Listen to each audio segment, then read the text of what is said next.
Okay, welcome back to the stream. Okay.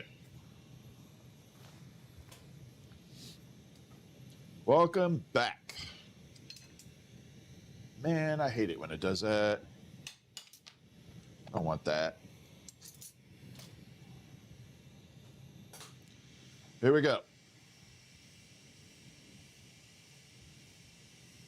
So we got a little bit of work ahead of us for a little bit. We're going to be doing gigantic marble again. I have no choice. What's up, Dragonfly? Colleen, how are you? BDH, what's going on? Okay, so we're doing the gigantic marble again. Because I have to. So this is going to be the full process. If you've never seen a giant marble being done, now's the time. This will be one of the last 3-inch versions I ever do. Not doing this anymore. Yeah, we're doing the big one. This is big. This is the biggest one I do. I don't do any bigger. Gotta make sure I get all the little bugs and stuff out of my eye, because once I start, I cannot stop. It makes it very difficult. I'm trying to get all the itches out too. No itchies. All right, let's get rolling. Got my punty rod, got my heated rod. We're good to go. Let's do it. And then after we do the 3-inch, I'm gonna goof around tonight. We're gonna kind of have some fun. We're gonna make it happen. I don't know who was first. One of you was. All right, let's bring this out. And let's get this party started. So we're gonna rage on pretty hard with this flame. This is like the most intense that my flame gets. What's up, Red Squeak? How you doing? So yeah, this is the RW. Thank you for the jewels. Thank you. I appreciate it. I see Bayo in the house. I sound like Romper Room. Every time I start saying that, I see so-and-so in the house. I see so-and-so in the house. Totally reminds me of Romper Room. All right, let's go. I'm doing good, Red Squeak. We need to address, get your other memorial done. So I'd like to try and get that nailed out. I'm trying to clear my plate of all kinds of stuff. So I'm trying to get all that stuff handled and done. Clean slate right now. Yeah. Showing my age? Hell yeah, I am. Romper Room. I'm okay showing my age. I don't mind it. Tomorrow I am 1 year older. Tomorrow is my 56th time around this planet.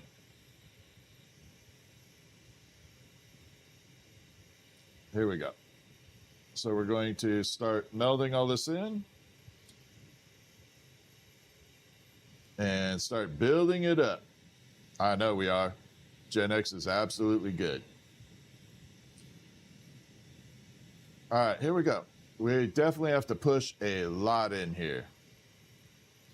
Man, I'm going to start preheating this stuff. This is going buttery smooth, way faster than normal. I'm going to start preheating all this stuff. So I preheated this rod that I'm tapping in the kiln to 1100 degrees. And man, this is just melting buttery smooth really fast. See, 32 years in this business and I still learned something new.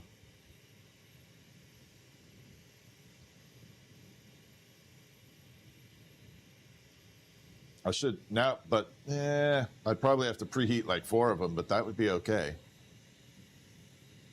If it goes this fast, yeah, that'd be good.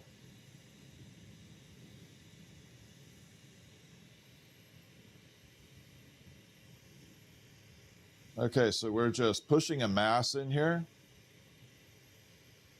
So you can see we're building it up down here. Giant marble.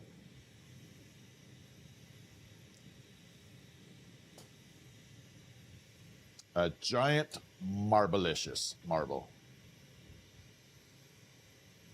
Thank you. I appreciate it. Yeah, no need. I don't really celebrate my birthday. I could care less about it, to be honest. For me, it's just another day. I really doesn't bother me one bit. If Stephanie didn't remind me, I'd forget it, actually.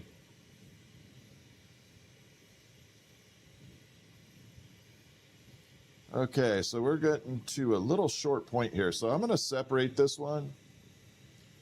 And we're going to leave this as a punty rod size piece here. I don't want to get them too short anymore. I like using them for punty. Okay. Yeah, I could care less about my birthday. It's just like another freaking day.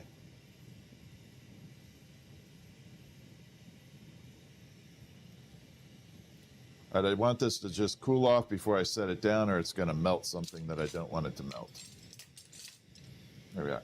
Let's grab the next one.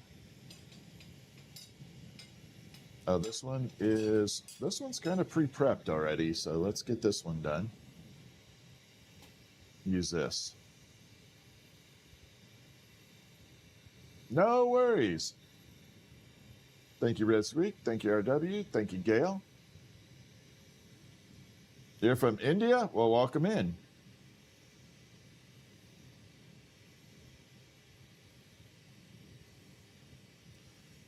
What's up, Elena? Okay, there we are. We're going to fuse this on and start pushing everything together.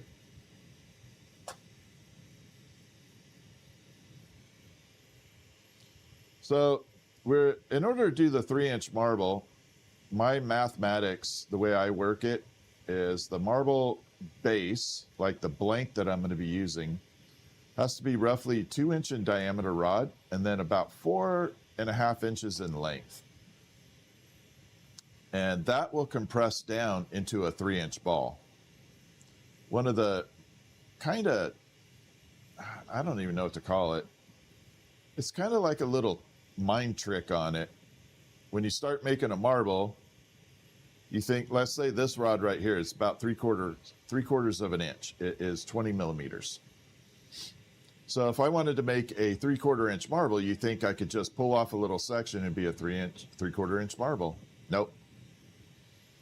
You literally have to take double the width in order to compress it down to get it round. I know that doesn't make any sense, but making something round consumes a lot of glass.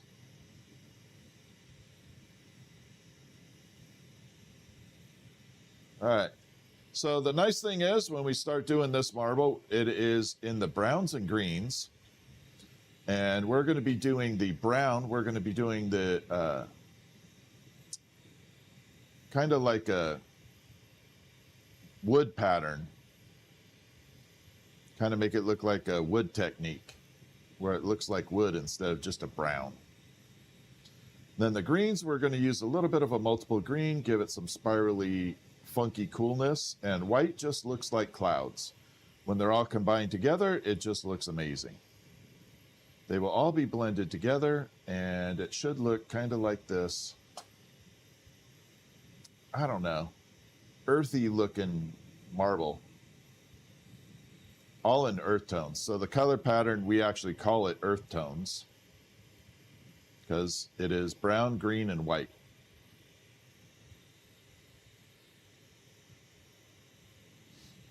All right, here we go. We're still pushing a lot of this together. So we got that mass down there. And as I'm saying, this is going to require a lot of glass to get it into a 3-inch round marble. We're not even close yet. Well, we're kind of close.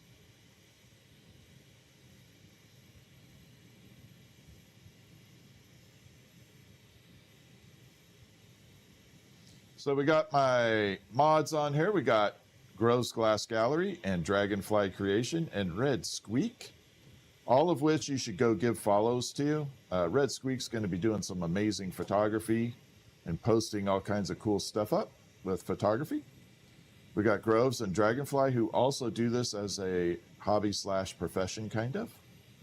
And they are beyond the learning process now. They're in the evolving process. Okay, they're not rookies anymore. And what that entails is they're going to be making items and getting better at the items that they're making, which means you get to watch them progress throughout their career. And that is a cool thing to watch. So you want to go give them all a follow for their live streams. The nice thing is they're pretty professional about it. Unlike some other live streamers who like to, do some pretty nefarious things on their stream in glass. Bad habits. They're not cutting glasses. So the lens is technically called the didymium lens. And it filters out certain light spectrums. Different than welding, but it does the same purpose. Okay, it acts the same, but it has a different spectrum to it. So if you look in the upper right-hand corner of the live stream, you'll see a little camera up there, and the flame looks a little bit different. And you can see that in that right there, you can see into the fire a little bit. You can see the glass a little more than you can in the main screen. That has a filter on it. It's a light version of the filter, but it does have one.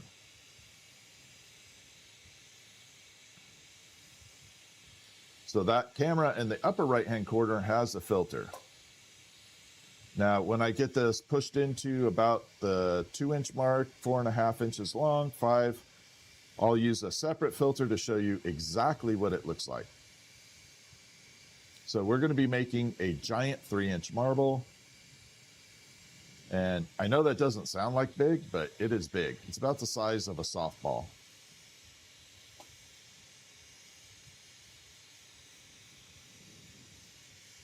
And that gets pretty big. Big enough that if you dropped it on your foot, it'd be bad news.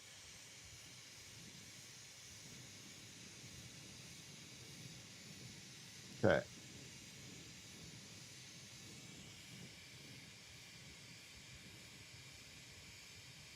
So right now, I still have a little bit more to push, but there we are so far. That's where we're at right now.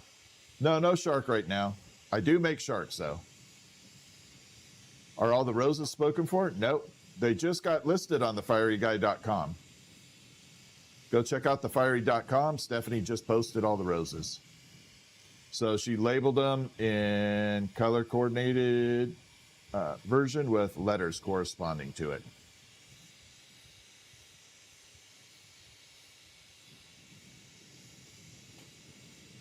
So the main thing is, if you want a rose, right now is a good time to get one, because I'll make it for you on live. All right, I'm going to separate this one too. We're going to turn this into a punty rod. So if you have a spouse or a friend or someone you want to make the flower for, or have the flower made for, if you give me time and you purchase it, we'll schedule a time. I will make it on YouTube, and before I make it, I will announce that person's name, that it is being made specially for them. It makes it kind of a cool gift, right? We're using borosilicate. Common brand of borosilicate is Pyrex. All right, so I promised you the filter. We're going to use that right now. And here we go. So right there, you can see all the bright, bright, bright flame. Here's the filter, just like my glasses. Going to drop it in front, and now we have Borovision. I call this Borovision. Ooh, that's hot. So the radiating heat off this thing is just roasting me right now.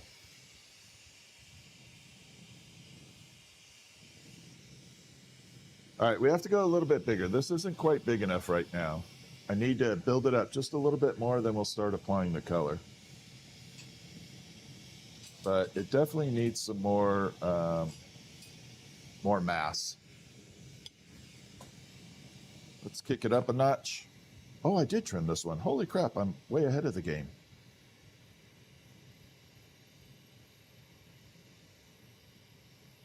And here we go.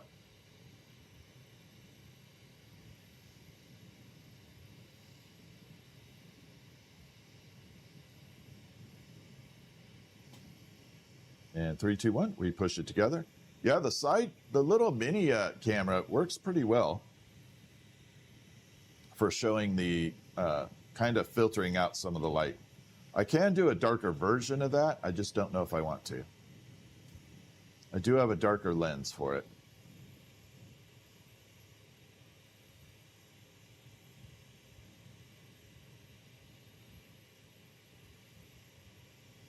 All right, so we're building up more mass.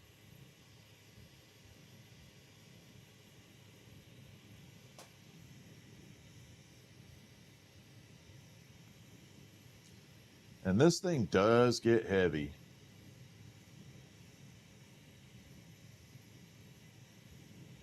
And a little bit more. Now, sometimes I do have rollers available, so I can lighten the load with the rollers, put a little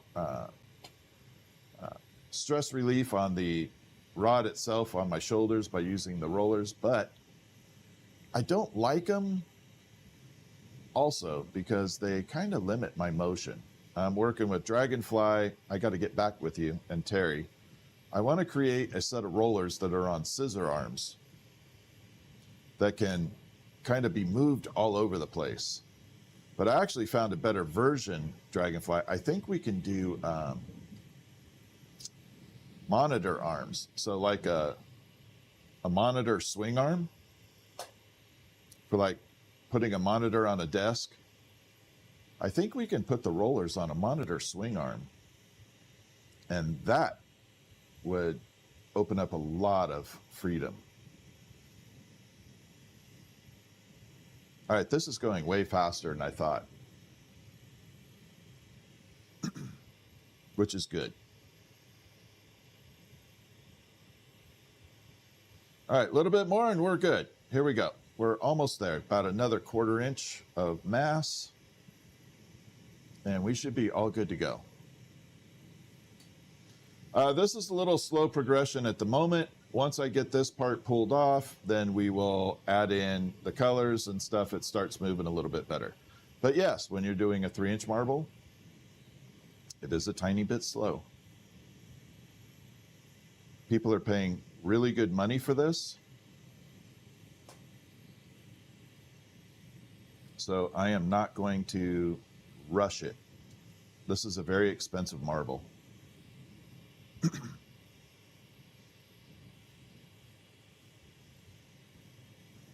All right, here we go. We're going to separate.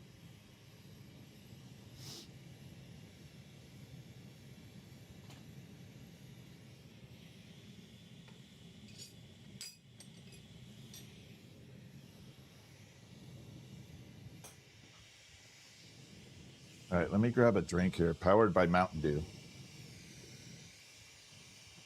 I got a little tickle in my throat here. I'm not liking that.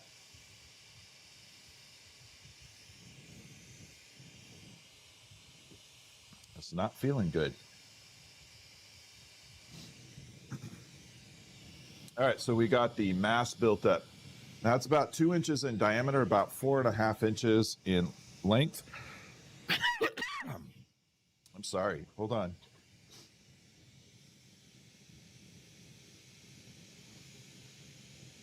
I got a definite tickle in my throat. There's an allergy somewhere around here. Something just got bloomed.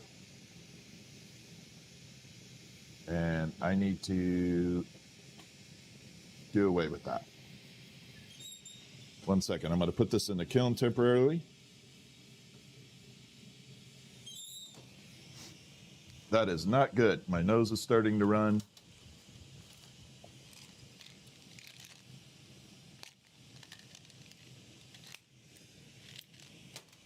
There we go. Hopefully that helps. There we go. So we got the mass built up. We're going to start adding the color. First color is brown. Now the brown is going to be what I call a wood grain technique. I love the wood grain. I think it looks absolutely fantastic. Yeah, I just did allergy stuff. Well, this is, they're kind of mints for a dry mouth. This is one of the side effects of glassblowing. You do get dry mouth. It definitely happens. It's not a pleasant feeling. Okay, so we're going to start with the brown.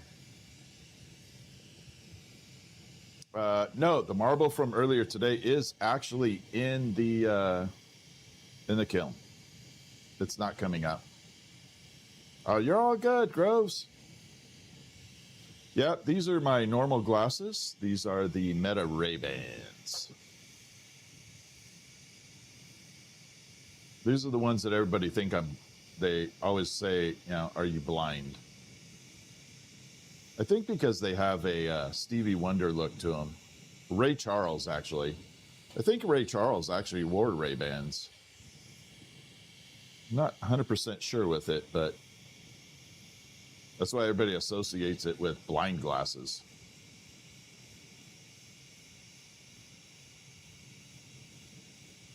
So right now we are adding on the brown. And this is going to be an interesting little tidbit here. I'm going to show you some fun little facts about color.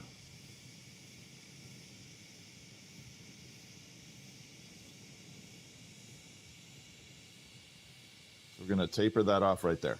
So notice how dark the color is right here. It has that really nice deep amber. But when it's put onto an actual bigger piece, look how it dilutes down to a light brown. Total difference. And that's because we're diluting it down. So new glass blowers should always take note for the color. If it's a transparent, always go a stage darker than you think you need when putting it onto a clear mass like this. If it's an opaque color, not a big deal. But when you have a translucent, definitely want to take that into account. Now we're going to be adding butterscotch in here, which is going to give it that wood grain effect. And a wee bit more.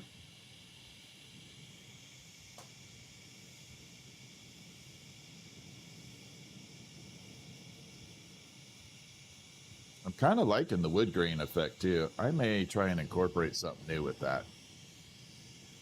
I may try and come up with a new item. I really, really want to make a willow tree. You know, like the really wispy looking willow trees. I think that'd be awesome. My problem is, how do you ship it? I don't even know how to begin to ship that bad boy. Because all the little branches on there would be so fragile. But a willow tree would be really cool.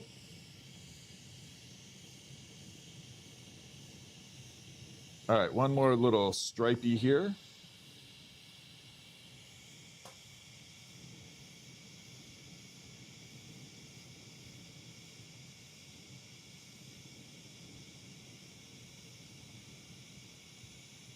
And we're just bringing it down.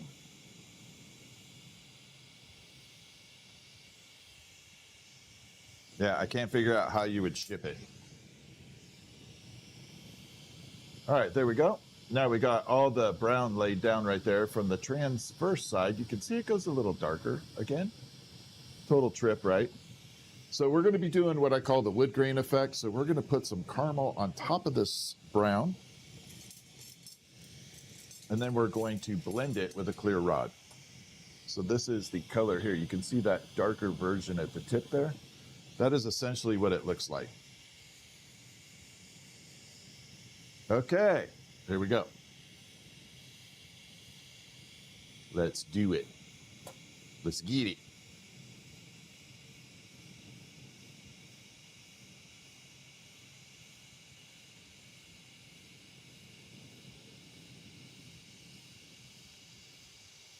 All right, there we are. Bring it down.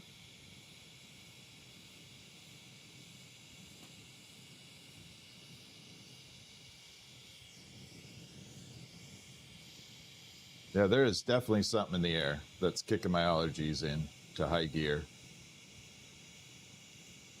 We've had a ton of rain past couple days, actually last week, and right now it's not raining. So I don't know if that's done something to what's in the air, but something definitely is kicking in.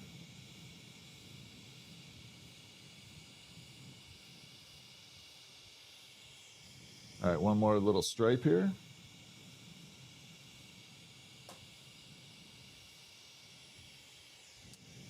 And we're good.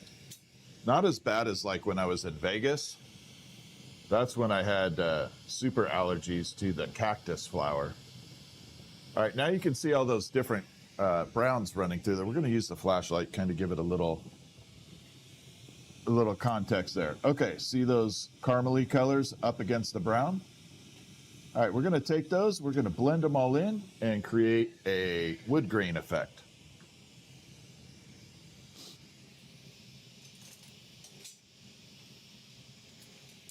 And there we go. So the nice thing is I'm using a different microphone right now because the other one just kept dying from the heat. So if the sound is off, let me know. But these are the Rode wireless microphones, which are pretty incredible. But they're a little bulky. That's why I don't like them. I have them tucked into my apron, but yeah, they're a little bulky. But hopefully the sound is good.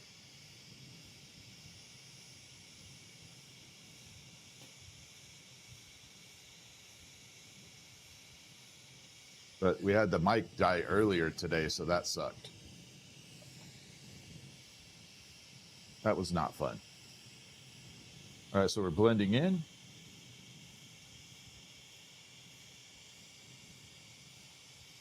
But I do have my backup going, just in case. A flip of a button and we can change it up.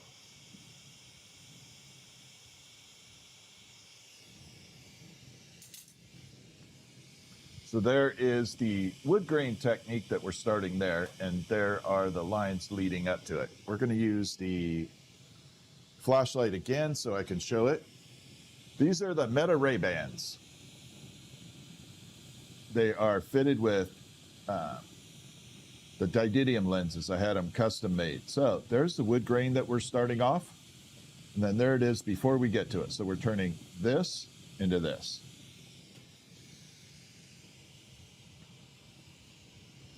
Yeah, I had the Meta Ray-Bans custom done, and I actually like it so much I had a second pair made. So I have a backup pair. Gotta have it. All right, here we go. So we got to do that all the way around here. But hopefully you all got to see that kind of wood grain technique. I don't know if it kind of looked like that to you, but when the colors all cool off, it will definitely look like kind of like a, I think it looks like burl wood, if you know what burl wood looks like. It's kind of my way of doing it. Burl wood. I like burl wood. Okay, here we go.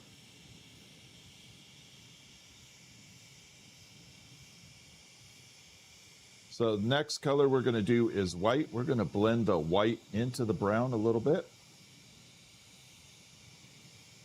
And the white should look like fluffy clouds.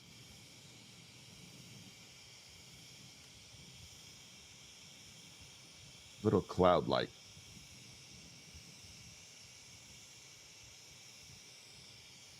All right, we got to blend this just a little bit. I want to get rid of that hard line right there.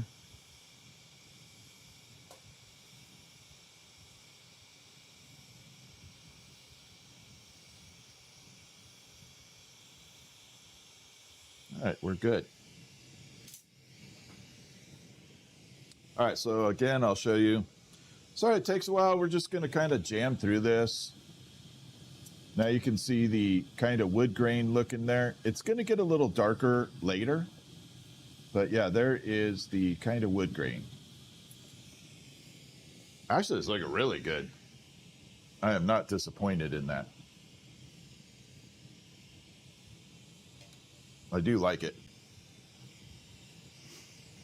And then this is my backup mic. So just in case you guys hear it shift, this is the backup microphone that is not wireless. I think it sounds okay. But this will be the backup. Let me know if it sounds completely off. I tried to set it up to be tuned, but I don't know. I think it lets in a little more torch noise. Here we go. We're going to add the white, and this will give us that little cloud effect.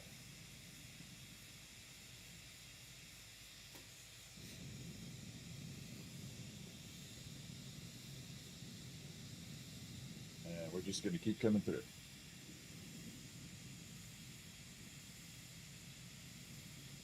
I may have a really cool memorial coming up to make too. We'll see if the sale takes place, but if it does, it's going to be really awesome.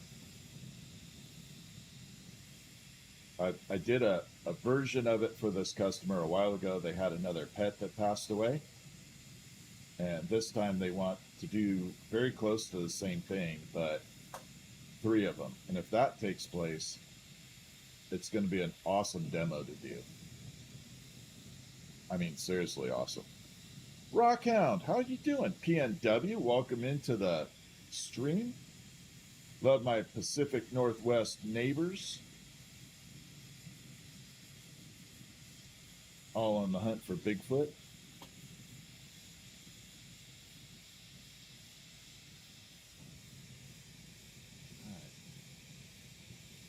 I got to gauge this, how much I have left in room. All right, a little bit more.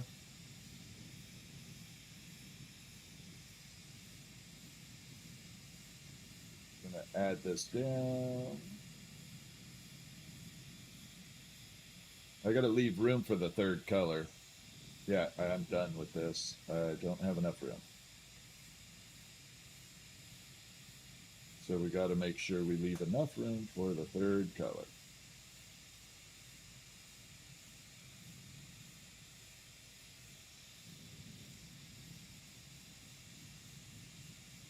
I'm going to buzz it down. If we have time and we get this done, we might go into making one of the flowers with the key lime color, and then we're going to do some fuming on top of that key lime. And it doesn't sound like it'd be a great combo, but oh my God, if you do it right, it looks amazing. I just want to see if we have time later tonight. What's up, Cheryl? Okay, so one of the tricks here, we got all that white running down like that. Straight lines down, little misses here and there. Now I could technically fill all that in, it would look good, but then you still have the streaks running up and down.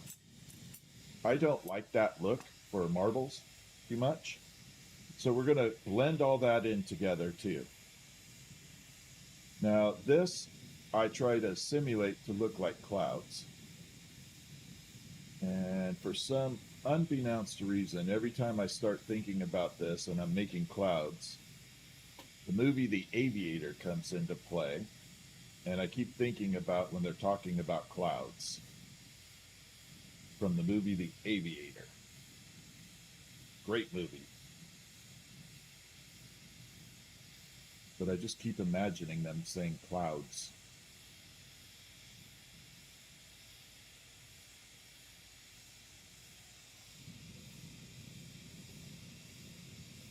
Yeah, this is solid. Yeah, we're going big. Definitely going big.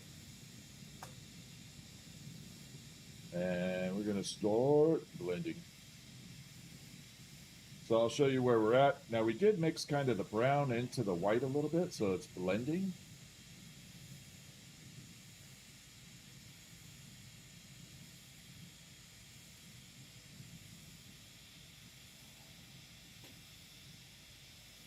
coming through. Oop, little pocket right there. You're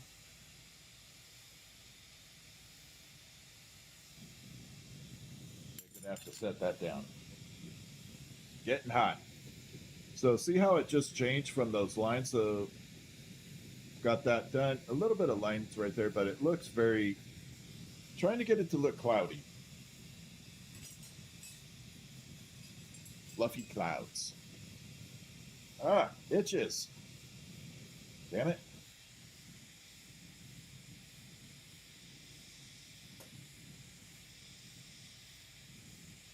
All right, so we got to blend this last little bit here.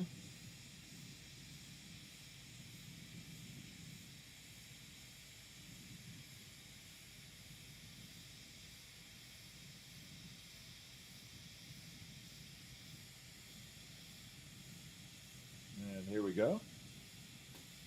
Then we're going to add the green. So green is the one color in this stuff I do not like working with as much.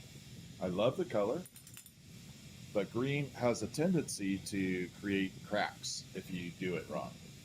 So that is my big fear. If I encase it too much, if it looks off, could definitely ruin the entire 3-inch marble.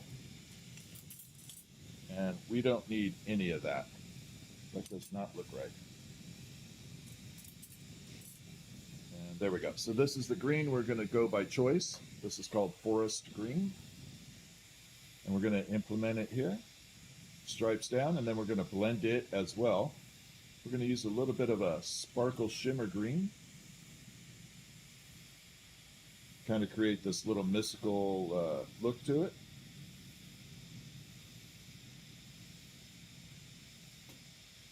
The other reason I don't like green is it doesn't move as fast. It's very slow.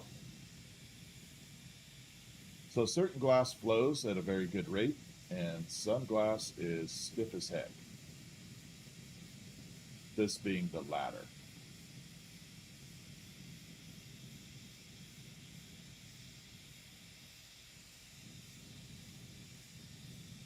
All right, we're going to keep coming through. We're making a 3-inch marble.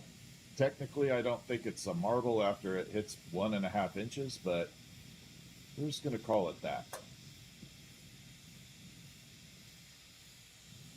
So it is a 3.5-inch marble.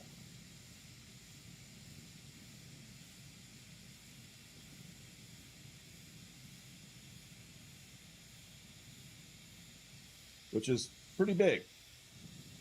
About the size of a softball. Actually, it could be a little bigger than 3. It just can't be under.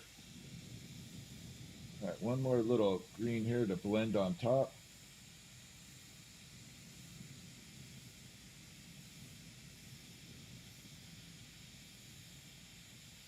And there we go. So now we got the green, we got the brown, we got the white. So we're going to have to blend the green the same way. We're going to add a little bit of that shimmer. And then blend it and finish this marble up.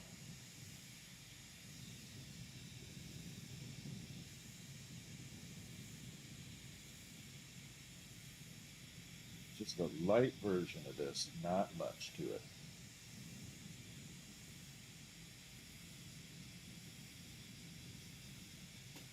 Oop, getting hiccups now too. There. So we're going to use the flashlight. I'm going to kind of show you where we're at with everything. We'll go from there. So bring it out here.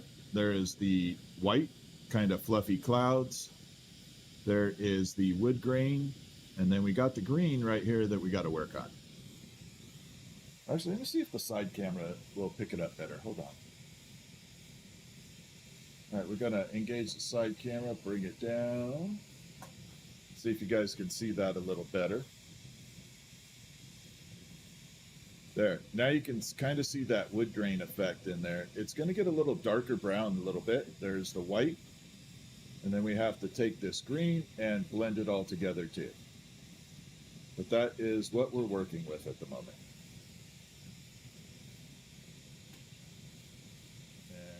pop it back into place.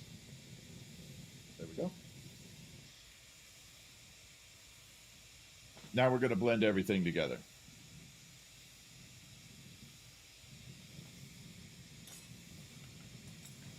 Nope, too short.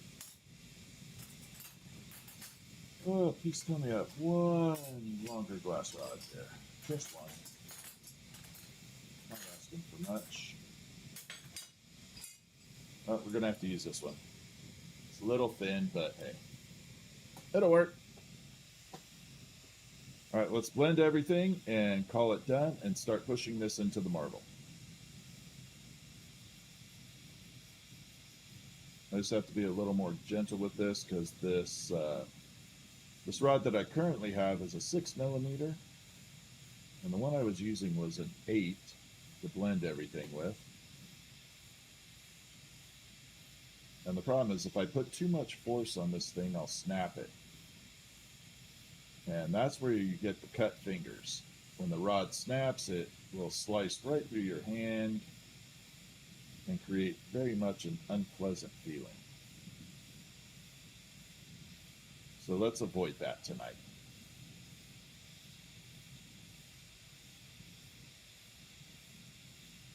Let's not have any safety accidents. Okay, a little bit of blending right here. Not much, because we don't have much of this here.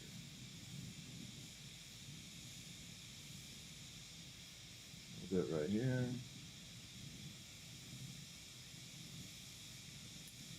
Oop, damn it. Holding rod cracked again.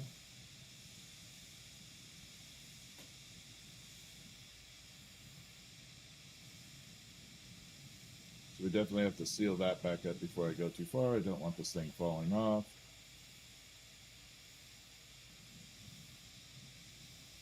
All right. We are good to go on that. Let's finish blending this green, and then we will push this thing together. Oh, damn it. Come on, hurry up. I don't have time for this.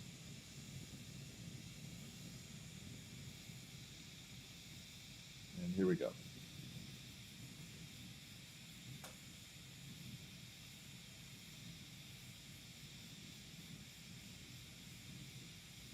So this will kind of create these oceanic waves, kind of like a little tide pool swirls in there.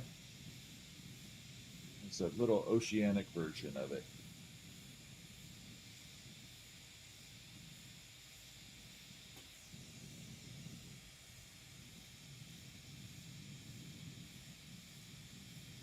And we're coming across, we're going to blend into the brown.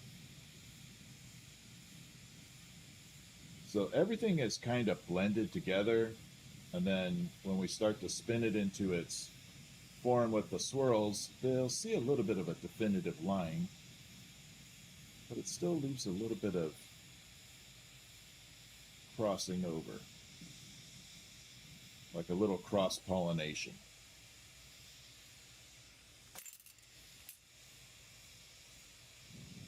All right, we're good. We have all that set to go. What's up, L to the B? How you doing? All right, so we got all the colors blended. Now we're going to work on the front portion of this.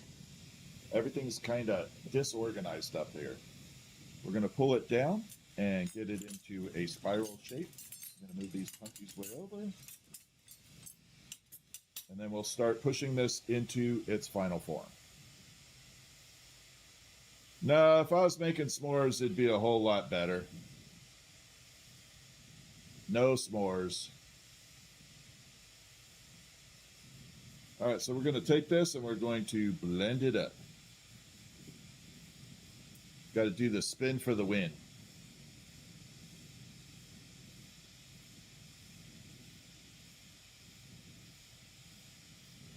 Okay, we're going to take that and just pull this color down to the center.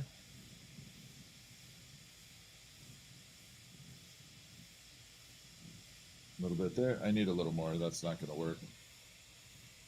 Gotta let it drip a little bit more.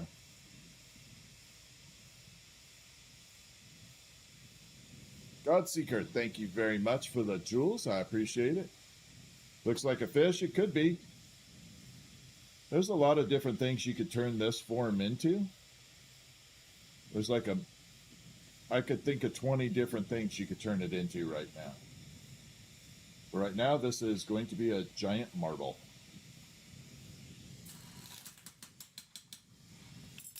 Big old marble.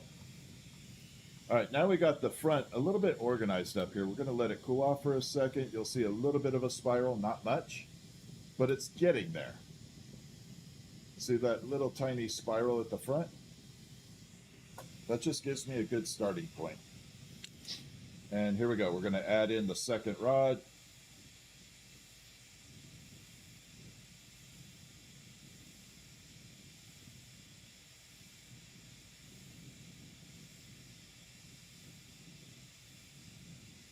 Like that. Keep that spin going a little.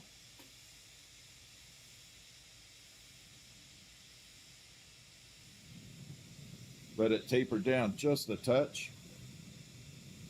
While I scratch my nose. Oh my God, I'm so sorry for doing that, but man, it itches. There's definitely something in the air floating in there. Okay, so the next step is we're going to be heating in the middle section primarily. Okay? We're going to heat the middle. We're going to push it together and start getting into a round marble form. Now, when that starts happening, the marble itself will start twisting. All those colors will start spiraling around naturally. If I tried to keep it straight, they wouldn't work. You'd have to do this whole thing differently. So right now I'm just trying to straighten this rod out in here so that when I go to spin it, it stays even. Okay. There we are. So we're back to even. Okay, we're going to crank this thing up. We got to go super hot. I'm going to add a little bit of heat to it. And we're good to go. And here we go. It's still not perfectly straight, but that's okay. Now it's okay.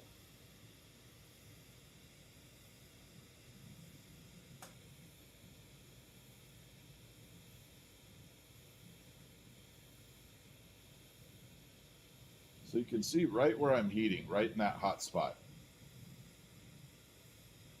This is the hot spot. What's up from Texas? How you doing?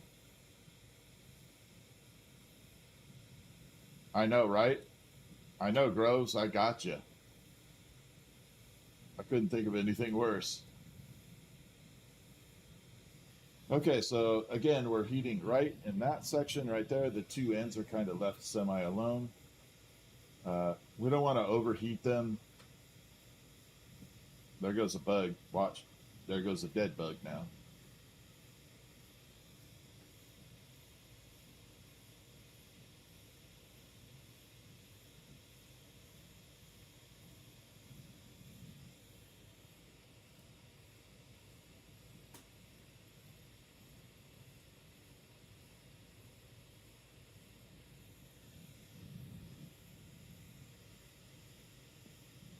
Oop. A little crunchy there.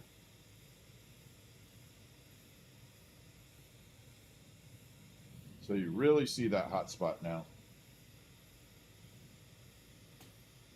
Now the camera in the upper right-hand corner has a little filter on it, so it should be a little less bright. Get that little side view going. I call it the side eye.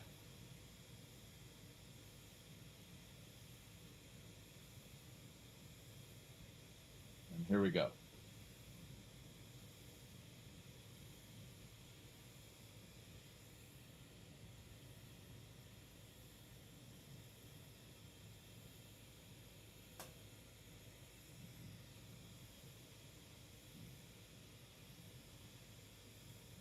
So right now we're just pushing it together, and you can see it's starting to get a little twist in it.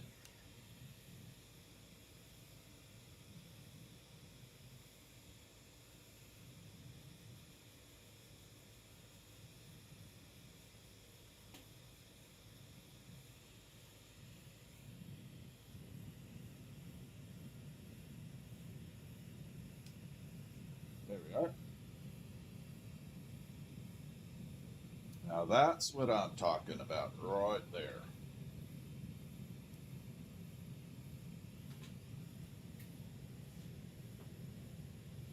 All right, I gotta turn the fan on. Oh, the fan is on. Holy crap. That's with the fan. Holy moly, it's hot. Hold on, I gotta adjust my fan. It is roasting right now. Oh, come on. There we go. There. Whew.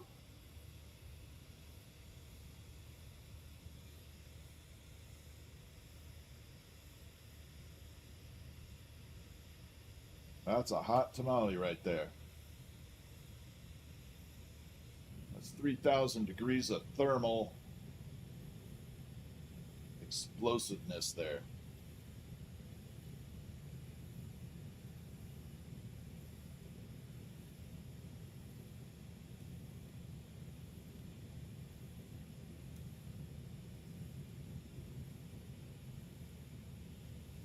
All right, we're going to taper it down a little with the flame. We're going to start getting this looking good on both sides a little, and then we'll get the final round shape here.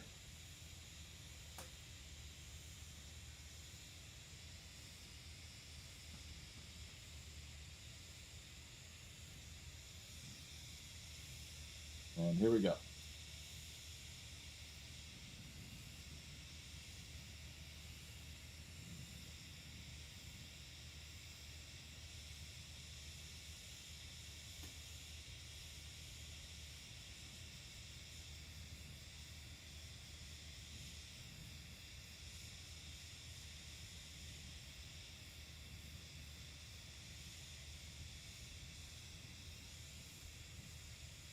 Are y'all getting any of that torch hiss on there? I hope you get a little bit, like a little bit of the torch sound. I hope it's coming through. I do sell them, correct, yes. This one that I'm working on is already pre-sold. But yes, we do sell them. Okay, good.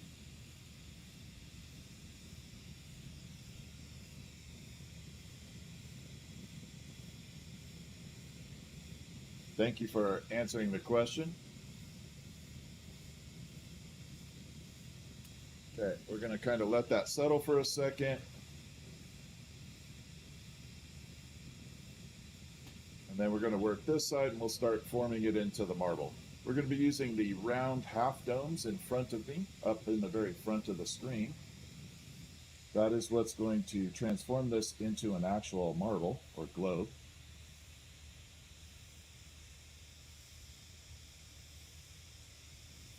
And that material is made of graphite, basically a oversized pencil lead.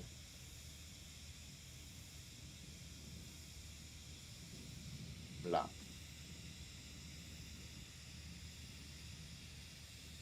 And here we go, we're going to taper it off.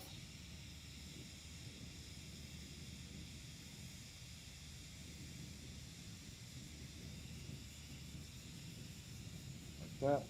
I'll clean that off really clean. Okay, I want to save this for later. Gonna need that one more time. We're gonna trim off the front here. Make sure that spiral's really nice.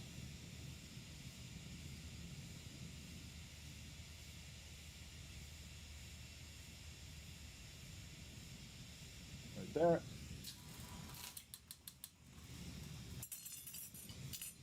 Woo! All right, let's go back to my wireless microphone. There we go, we're back on the wireless.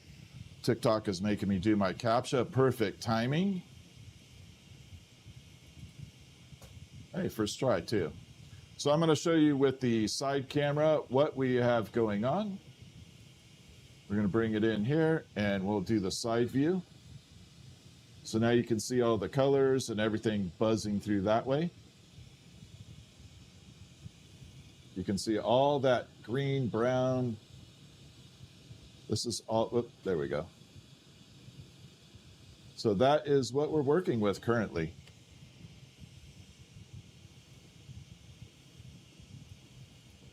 I definitely have to put that on a easy mode to be able to do that quickly. All right, let's get this thing rounded out. What do y'all say?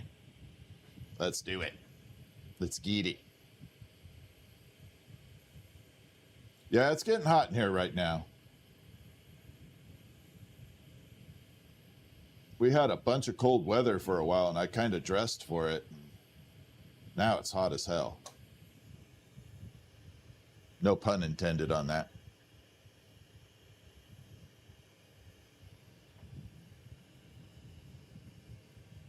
Okay, so we're getting this thing all basically squished back into a marble.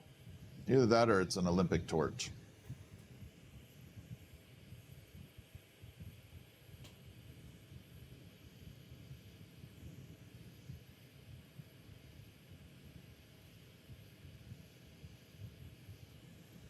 And then later this week, we'll be doing some stuff for my friend who has the training camp for young adults, actually kids, not young adults. They are kids. They're under 18. He trains both men and women in the Olympic sports of hammer throw, the shot put, the discus, and javelin. So we're going to be doing some fun stuff for him. The name of his place is the Golden State Throwers, like throwing. Y'all should check it out. It's really cool because he trains young kids, and most everybody gets a full scholarship to like a major college for basically throwing heavy objects.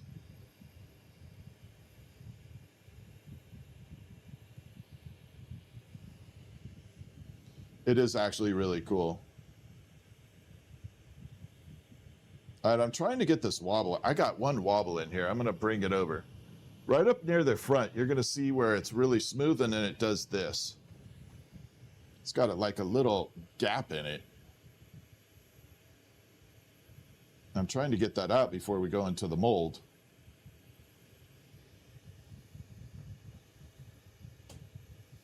It's got this one little dip in it.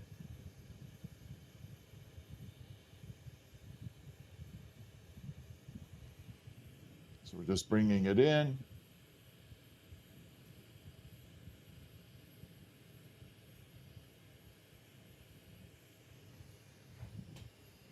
You guys saw it? Yeah, the dip was pretty obvious in there. This is a pretty big one.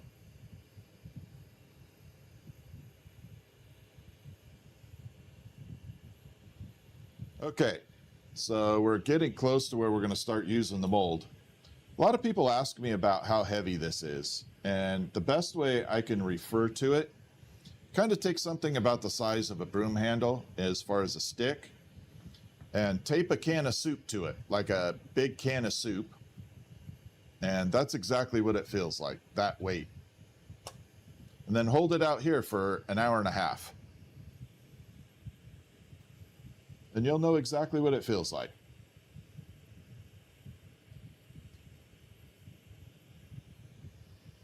All right, here we go. We're going to start molding this up. It's actually going pretty fast. I'm pretty happy. We are only 59 minutes into it. I'm 15 minutes ahead of where I was earlier today, so we sped it up by 15. So we're going to drop it in, and notice I am two-fingering this, okay? I let the weight of the glass do all the work. I don't want to push it in there. Okay, we're just letting it naturally do its thing. I'm not trying to force it, nothing. We're just kind of letting it spin on its own. And then we start getting around, and we got that really fun spiral at the end up there. Yeah, the biggest mistake I see people make on these things is they try and force it. Trying to force the glass to bend in a certain way or stretch or push in, you'll definitely screw it up every single time.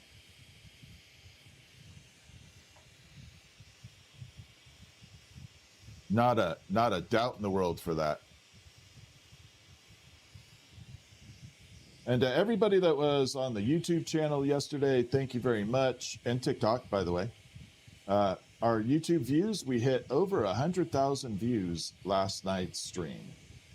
So that was pretty impressive. I'm very happy about that. Yeah, we hit over 100,000 views. And that's a pretty good metric. Do I wear sunscreen? Oh yeah, I wear sunscreen all the time. Yeah, I only use one specific brand because when I get, like, when the sweat happens, it can drip into your eyes. And this one brand that I found does not sting your eyes when it does that. So I used to use like cheaper sunscreen, and then you'd sweat and then it would get in your eyes. The other marble's really good. It's still in the kiln. It's going to sit in there till tomorrow. All right, now we got a beautiful spiral at the end here. I always think that looks like the Nightmare Before Christmas spiral, or a Starry Night. Yeah, it was a good run last night. We did good. Fidel, thank you for the jewels.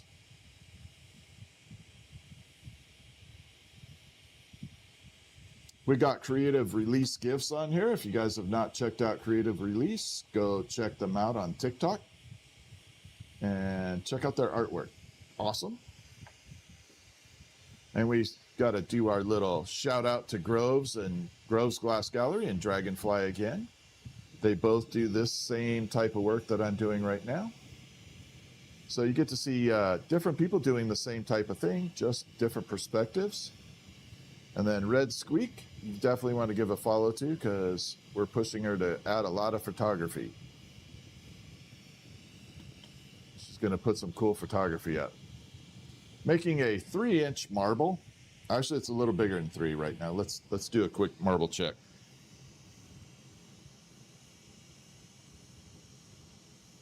Yeah, this is about 3 1/4 inches. Just above the 3-inch mark.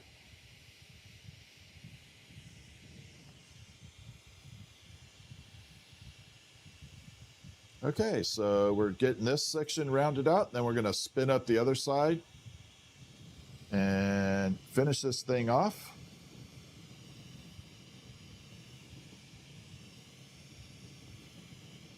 Come over to the smaller one. There we go. And it is beautiful.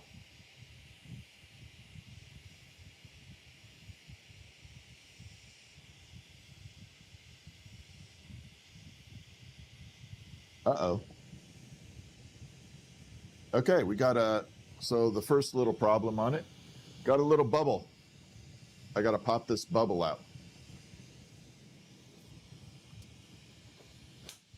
Got a tiny little bubble. I'll show you. This is a great opportunity to show you what happens.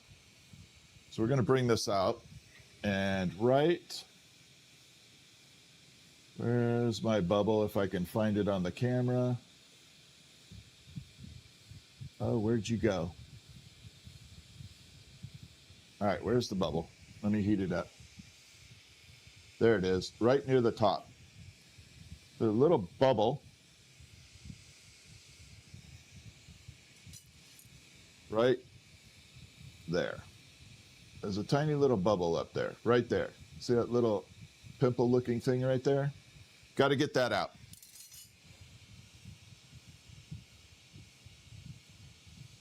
So that is something that has to happen. If we don't pop that bubble, what ends up happening is it bubbles out, like right now. I'm going to try and show you. So it created a little bit of a bubble, like popped out from the heat, and then when it cools off, it shrinks back in. So we got to get rid of it. Just like that.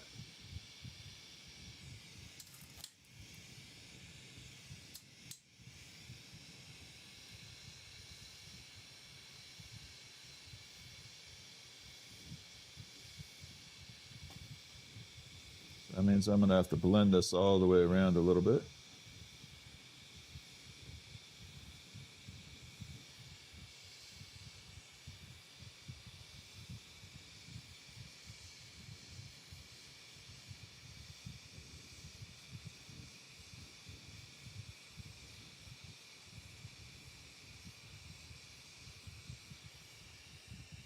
Okay, I'm gonna have to microsurgery on it.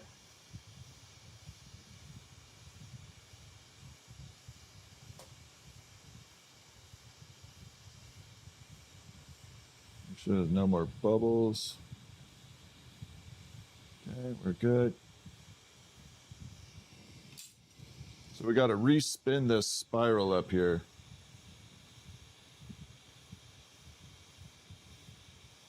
Because that bubble just left it really looking bad.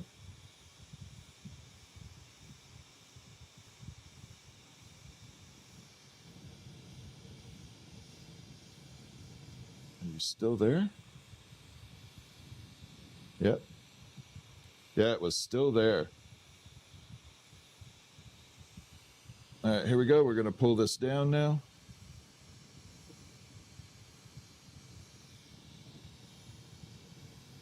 All right, we're good. So now the bubble's gone.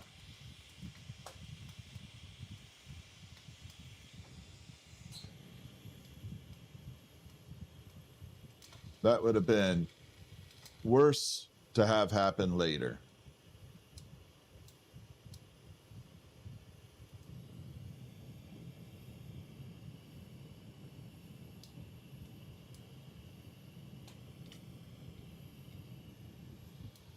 And we're looking good.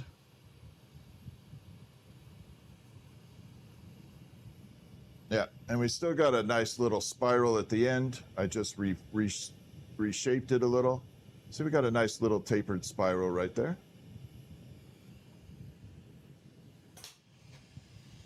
That would have sucked to get that far through it though and had that bubble on there. I would have not been happy. Yeah, it definitely goes in the kiln after. Streffel, then the red rod cracking? Yes, absolutely. The bubble is... See, the thing about the bubble is I can fix a rod cracking. The bubble, when you do that, like I popped the bubble out of it, but it created a distorted spiral at that point. So the whole spiral got distorted after that.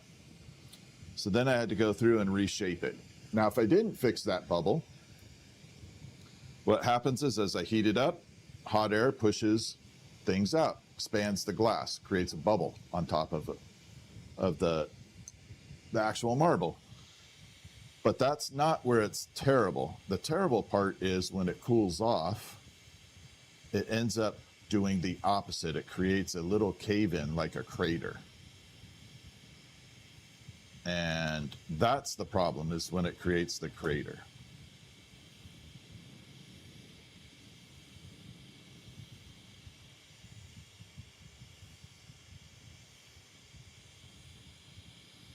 Okay, before we even get too far, I'm going to separate this. We got a tiny little bubble over here too. So we're going to be able to tackle it before we even get to the end. So what the bubble is from is, as I started doing all that kind of wispy spiraling around, we ended up trapping a little bit of air. Okay, there we are. We're going to pull this down. So as I was mixing all the glass around, we trapped a little air. And that's what creates all these little micro bubbles. Thought I saw one more, but I think we're good. I'm just going to be 100% sure here. There we are.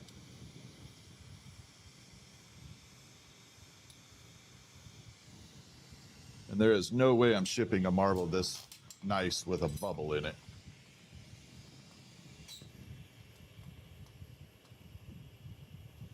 All right, now we just have to round it all out. Yeah, a lot of people like the sizzle.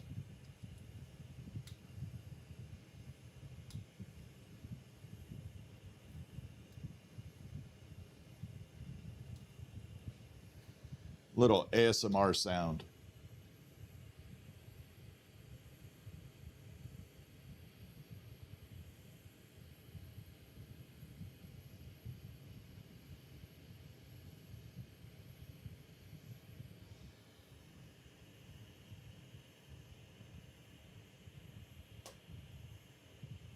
Okay, we're looking good.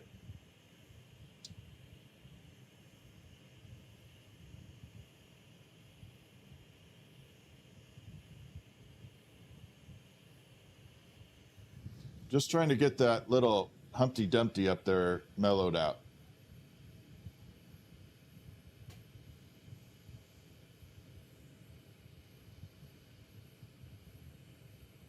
Yes, I invent a lot of terms.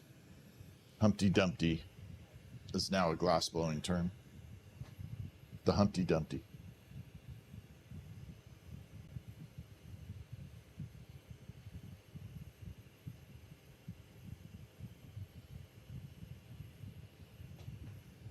Whoa, she's getting hot.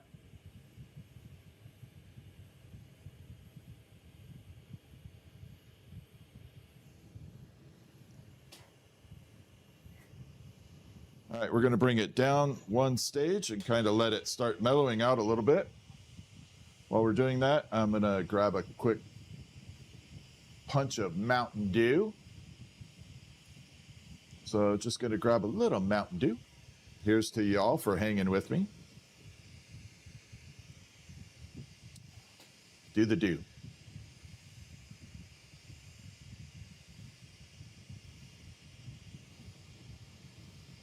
So is Roundy Rowdy via Dragonfly? I'm missing that comment. I'm sorry.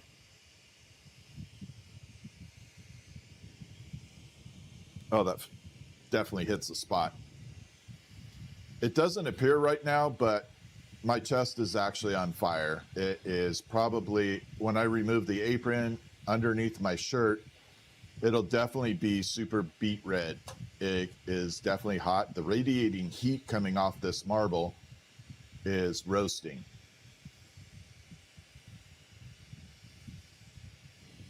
But nothing I can do about it right now.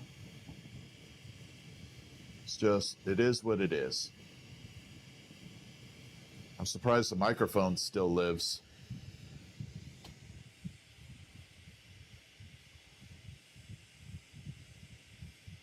I'm actually a little worried about the microphone. I broke my shield, so I was working the glass so hot one time, the shield overheated and cracked. So yeah, the shield ended up cracking from the heat.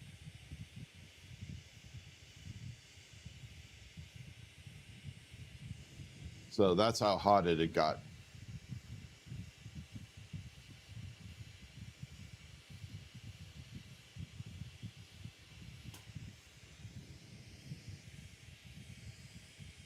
Okay, so we are mellowing all this out.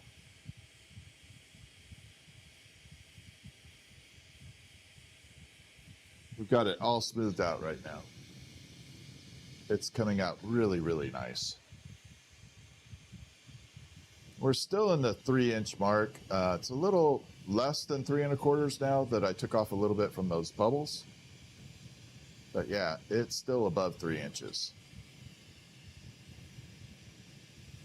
We're going to measure it out right now, actually.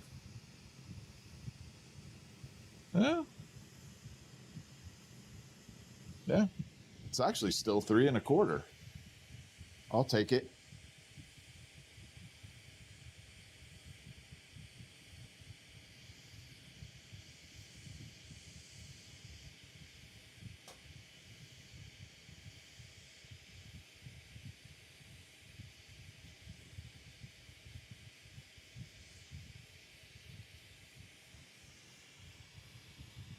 Yeah, I think we're good. We're just about done. Yeah.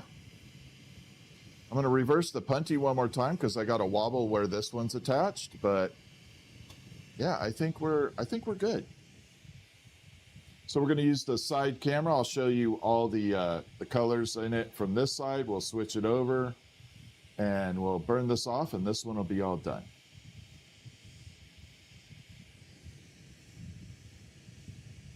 So there's the frontal spiral. Got a little vision of it. We're going to bring over the side window.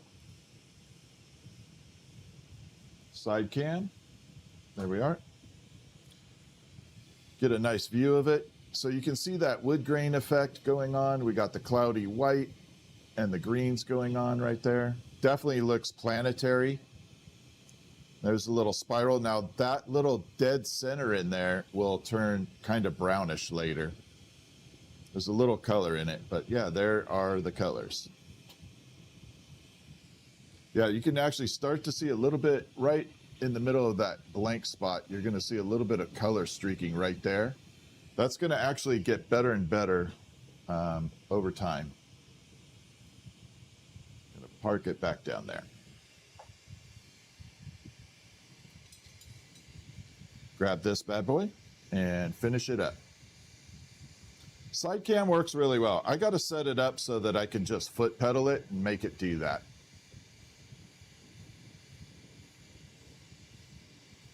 I want to be able to just click a button and have it go. How hot is it? The marble's hot as hell. The marble's probably 20, still probably in the 2400 degree range Fahrenheit. I got to pull this little bit off here because we don't want to put anything tacky on there.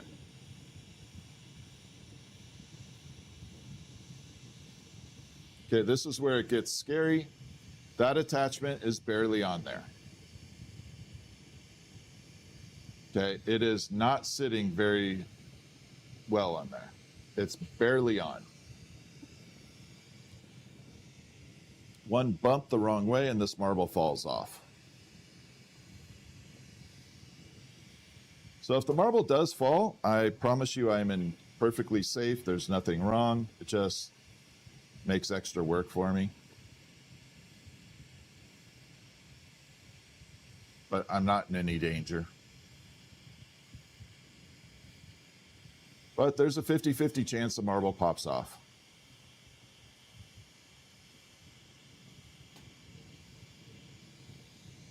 Just even from all the weight. So we're going to clean this up right here.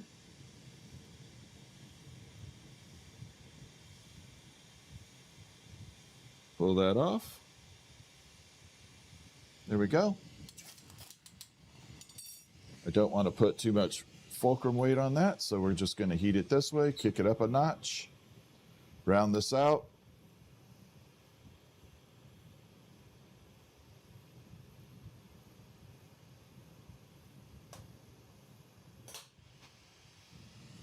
Bring it over. Smooth it out.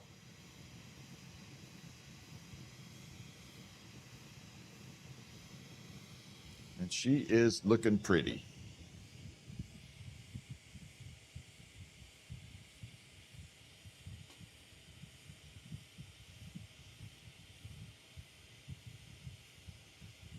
Absolutely gorgeous.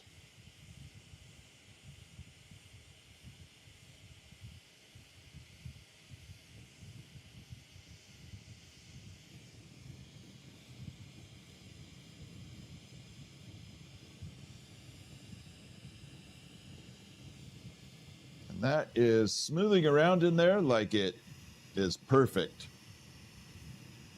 No bumps, no flaws, no jumping. It's perfect. I am very happy with this. If I had room, I'd do a jumping jack.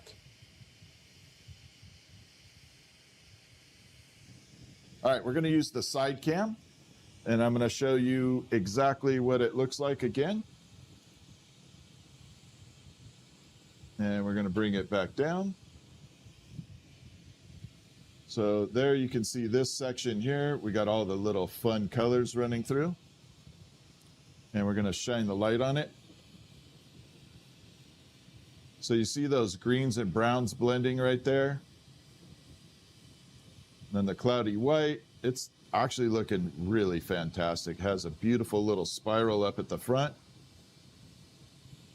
Yeah, I am not disappointed with this. All right, let's pull it back down. There we go.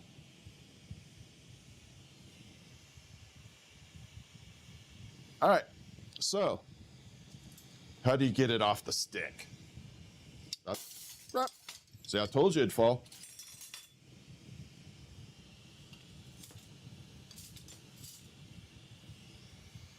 Did I not say it had a chance of falling? Okay. Up.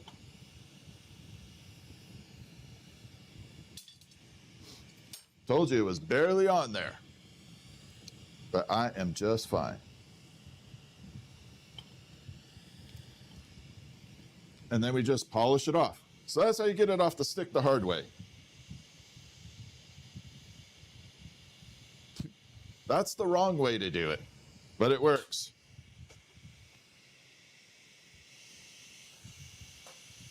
Then we just smooth it all out.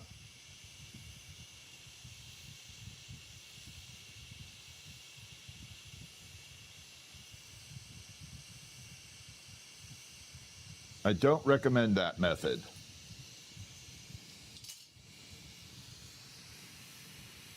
Then we smooth that out. That'll make a great short video, though. Oh, I'm careful.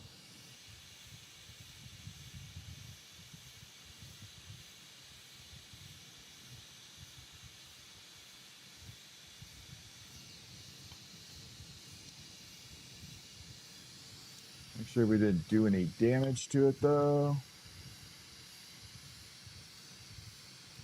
Make sure this side doesn't have any dents.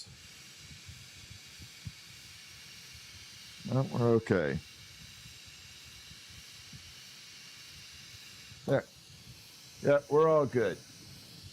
Can use the flashlight. Now it won't fall. And there we got little spiral going, some colors bouncing through. My tool's overheating. Oh, do I have a little? No, we're all good.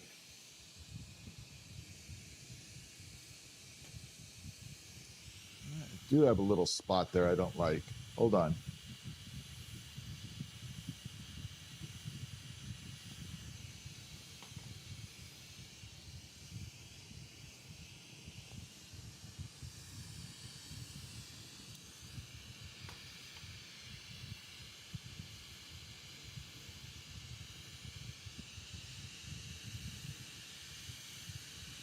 No, we're perfect. We're all good.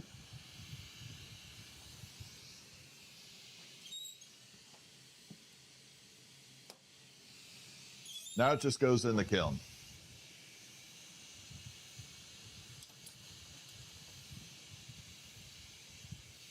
So anyway, tools by Dragonfly. Nothing wrong with the tool, just mostly operator error on that one. Nothing wrong with the tools at all, but I did melt my needle nose pliers a little.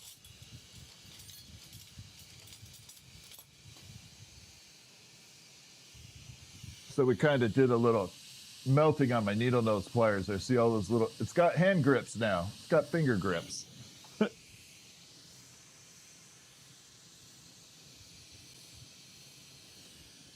So now I got finger grips on my needle nose pliers. So yeah, that's what it was melting.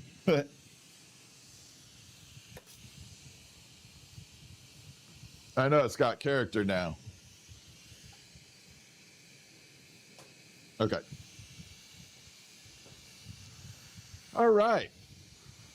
So while we got a break on that, might as well roll into a flower design.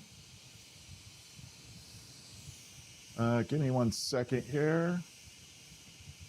So we're going to roll into a, God, it's hot. Man, my chest is roasting right now. It is definitely hot. So I thought we would take a moment and do a flower out of white. So we should do the white flower and then we will gold fume it. So we can do the white flower and gold fume it. I think it'd be really good. No, I'm not going to take a break. I'm good. I got Mountain Dew. We're good. All right, so we're going to go through and we're going to make the flower. We're going to do it out of white. And then we're going to gold fume it. So that's going to change it from white to pinky. It's going to look good. We might even, if we have enough gusto, we might do the piece rose. Let me see. I know I put gold up here. So let me make sure we got some silver. Okay, we got silver. We're going to preheat that.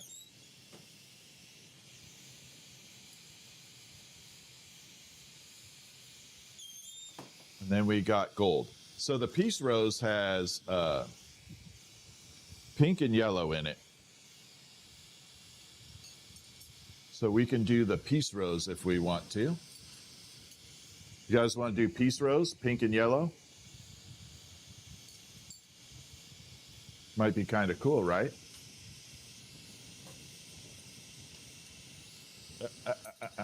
Need my gold. Okay, got some gold there.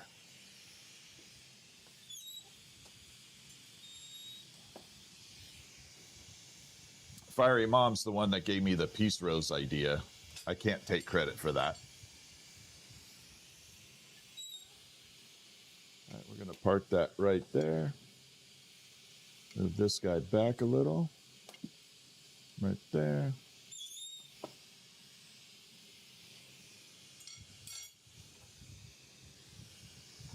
All right, let's do us a piece rose. Okay, we're going to take a moment and put some of these chunky white stuff rods together. I figured I needed to do something with all this. So we're going to put some of this together for the moment while I'm cooling down. And we will make a cool rose. Yeah, so it'll be yellow and pink.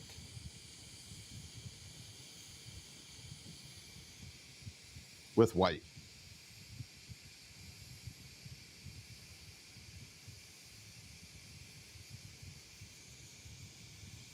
So right now I'm just prepping a little bit of this.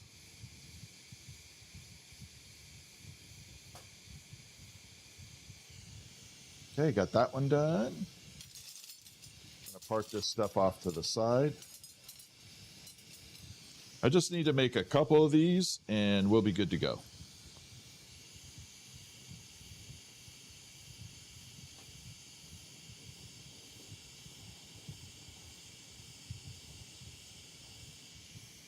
So this is extending the glass rod so I can use it and use it full capacity.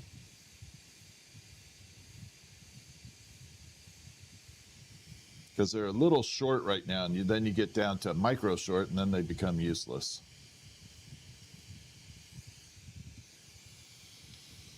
So I just need one or two more of those, and we're going to make us a piece rose. Trying to find the thickest versions of this that I have.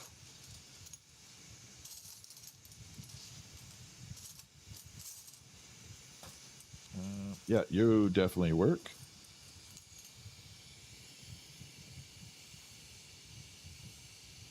One more after this, and we'll start the flower.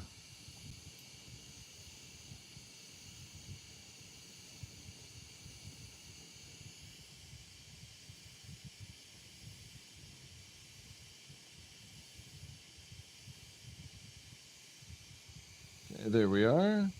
So I got to make one more, and then we will go right into the flower. Promise there won't be a long delay.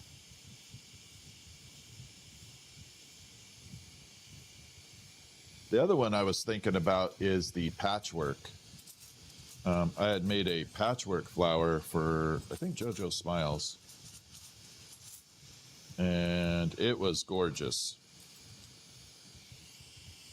So patchwork is like one color for every petal. One color.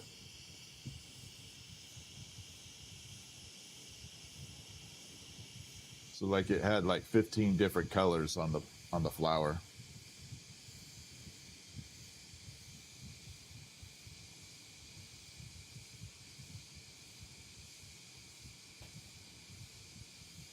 Okay, we got this good. Let's make us a piece rose. Y'all ready? Let's do it.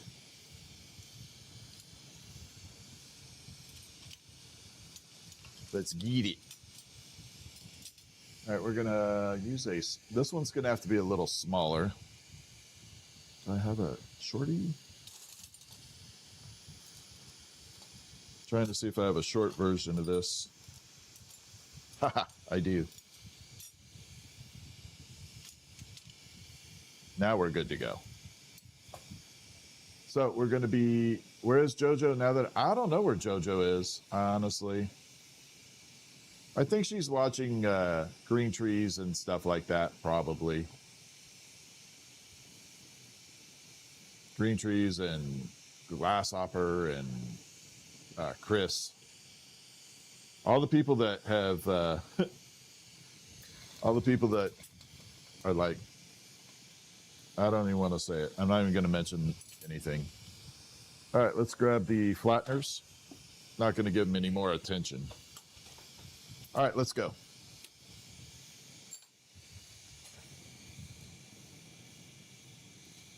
And here we go. So we're going to start off and we're going to make the first petal. We are making a flower. What temp does the glass have to be to get moldable? So it starts bending about 2200. I mean, like really pliable, somewhere in the 2200 range. But I like it at about 3000 degrees Fahrenheit. It's really, really workable in the 2800 to 3000 degree temperature. Okay, so we're going to bring this in and flatten it. Okay, we're going to bring it over. Now, about every third or fourth petal, I will show you the progress. So I'm not just going to sit here and make this and not show you guys a bunch of stuff as the process is going through.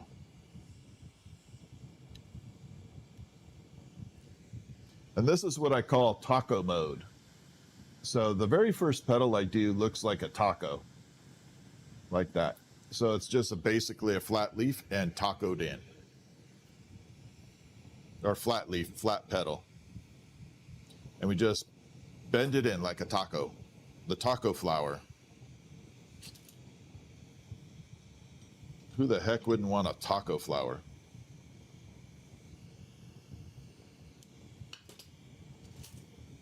All right, here we go. I'd totally eat a taco flower. And if I were, there it is. The famous taco flower. I know when I go to do my short video, there's going to be a mention of taco flower now. Magic wand, yep. All right, here we go. We're doing petals.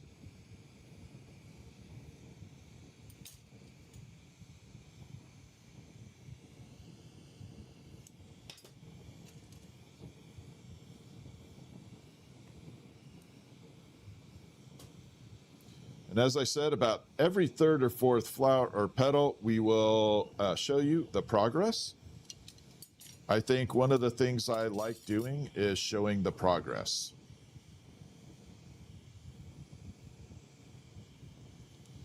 And the stream's mostly meant to be a how it's made, not how to make it. So I'm not teaching glass blowing, even though you can pick some things up. But this is a more of how it's made.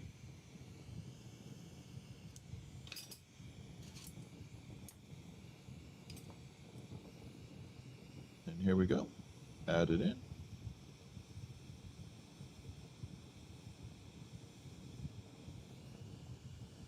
Pull that off.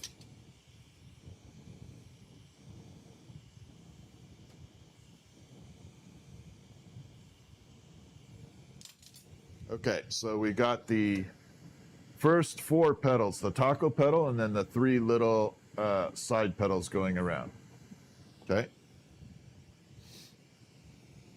And now we're going to go from here. And we're going to start adding three more. And this is where you'll start to see some shaping take place.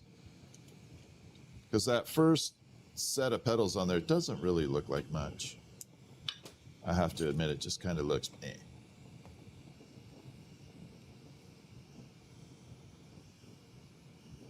Definitely not impressive.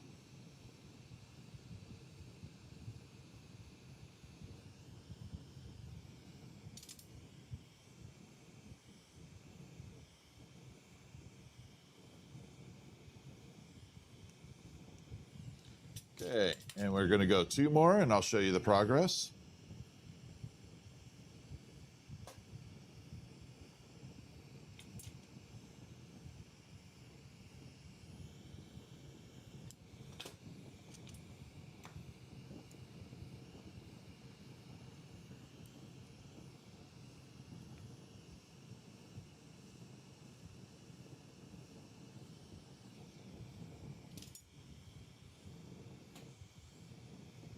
There we are. And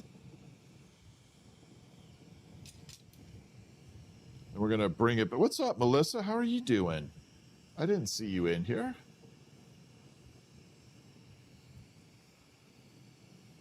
Okay, so we're just going to add another one on. I'll show you the progress from here. Getting a little short.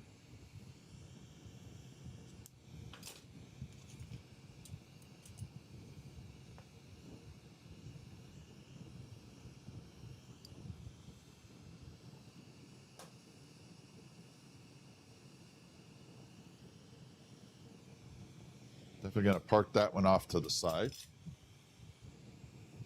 Grab that, and that, and that.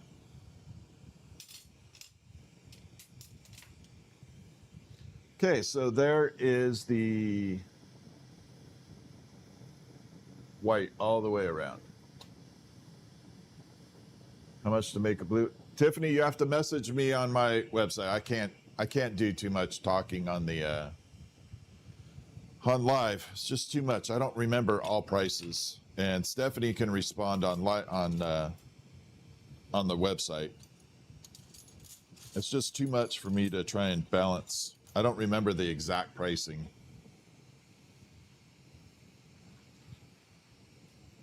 All right, so we're going to make the next pedal. I have like 300 items, and it's so hard to remember every single price on everything. But right now, now's a good time to purchase, though, because I haven't fully raised all my prices or increased it. So we had a recent glass adjustment in the glass industry. All the colored glass, not all, but most of the colored glass that I'm using had a price bump. A big one, like a huge price increase. So in order to do some of this stuff, I'm going to have to go through and adjust pricing later. Oh, we attached you on there. There. So I had a little problem there. The pedal got pushed up to the next one and attached. And there. But yeah, we haven't adjusted anything yet. But yeah, there was a huge price increase in colored glass. I don't blame the company for having to do it because the cost of materials has gone up. But it's going to sting. It's definitely going to hurt.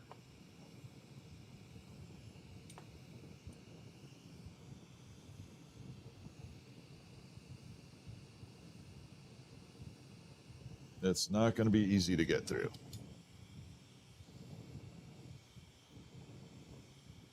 There we go. The problem is once people raise their prices, they never come back down. Even though it's a temporary thing maybe for the prices of the materials, they never bring it back down.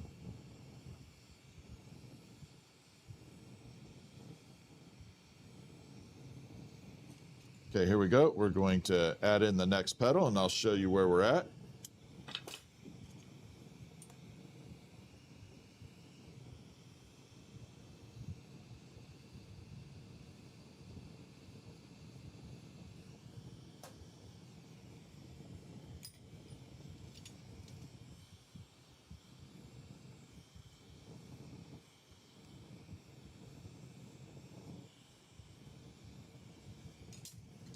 All right, there we are. So now we got what I call the triangle section. You notice there's 3 big gaps in between there where there's like triangle looking gaps in there. And that is one of the drawbacks of this. You have to learn to fill those gaps in. But they are definitely there right now. And we're going to go through and start filling in between there.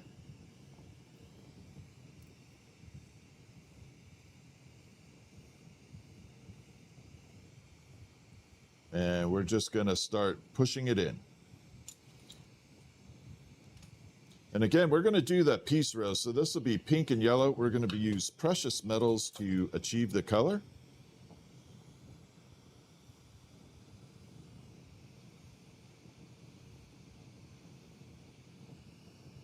So we're going to use gold and silver.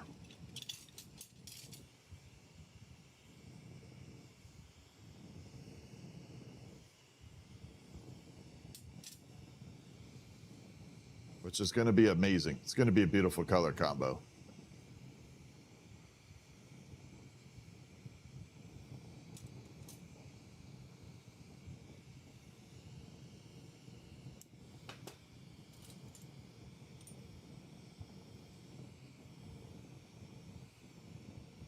Did I just lose my place? Nope.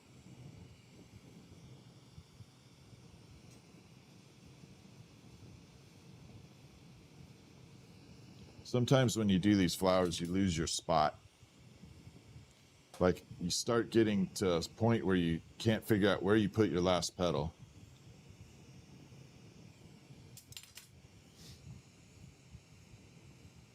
And you're like, dang it, where'd that go?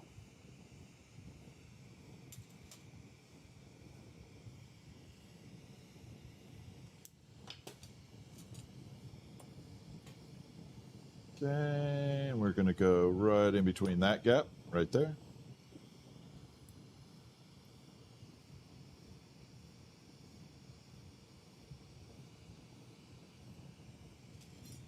Bring it down.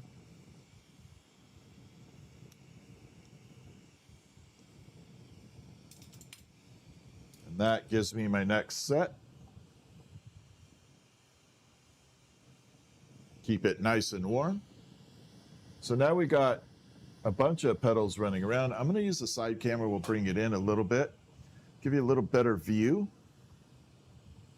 So let's bring this thing down. And here we go. So we'll bring it up into the side cam. Now you can get a little bit more detailed view of that. So there we are. We got a nice view of that.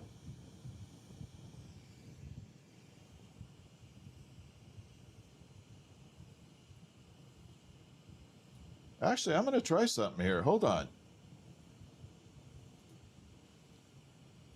All right, we're going to try it that way. I think I might be able to do this. Hold on. I think I got this down.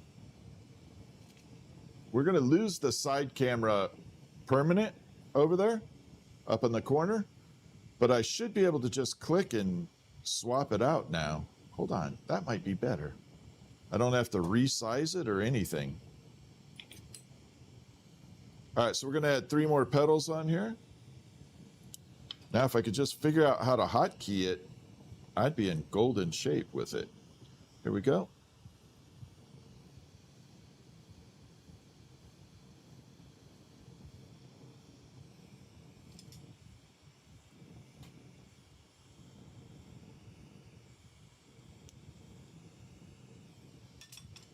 Yeah, Fiery Mom is the one that gave me the idea for the peace rose. I didn't come up with this. She's the one that suggested the yellow and pink. She always has good ideas.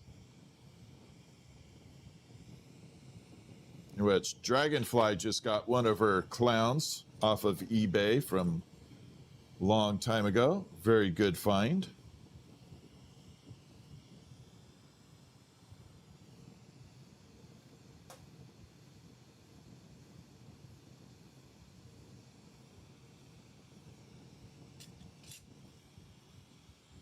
And I'm going to ask her if she can send you kind of like a certificate of authenticity guaranteeing that it really is her clown.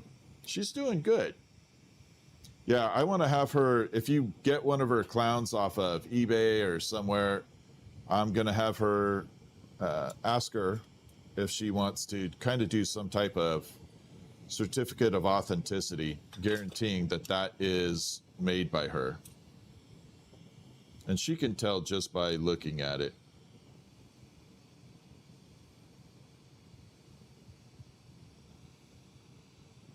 All right, so we got that down.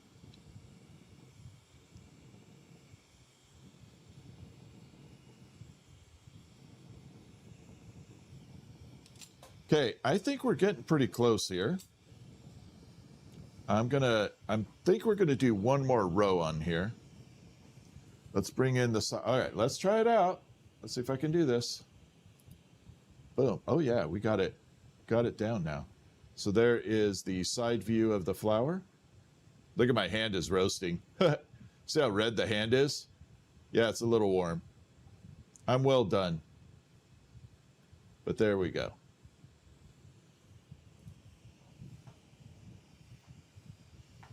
How do glass artists sign their work? So she actually signed it on the foot of her clowns.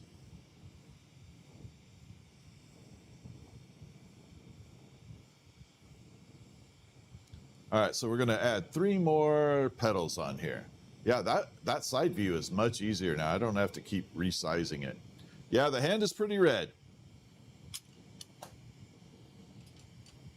I am medium well to well done at the moment. All right, we're gonna do 3 more petals on here. Try and get this looking really good.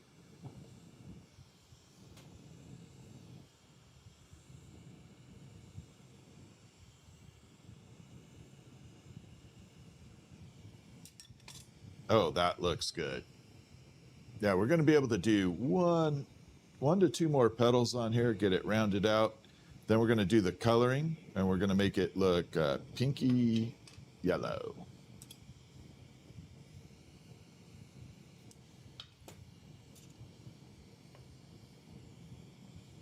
Okay, we're going right in between there.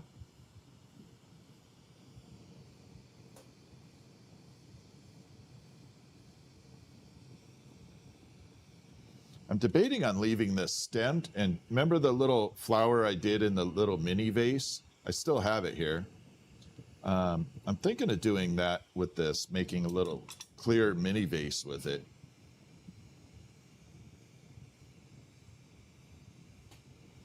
I think it might look kind of cool, to be honest.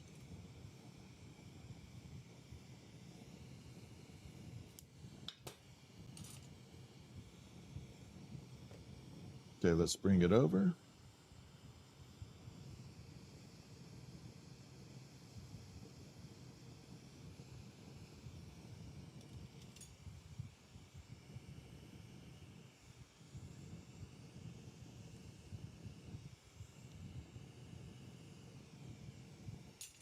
All right, I'm going down a bad rabbit hole here.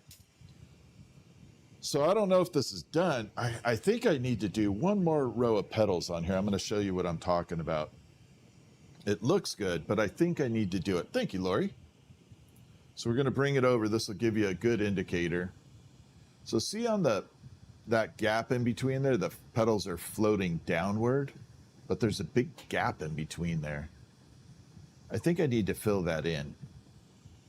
From the top, it looks okay. But from the bottom, it looks like dog doo-doo.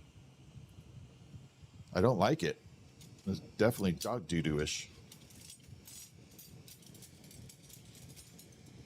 Let's go ahead and fill that in, and then we'll do the color.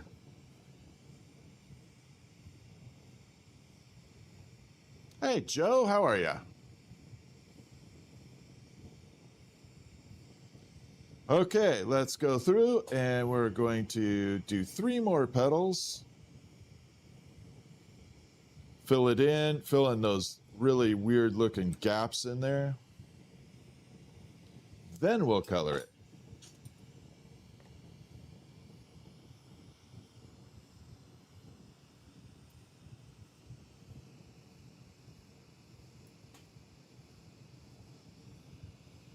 Ooh, that's hot. Uh-oh. Just burnt my microphone cover.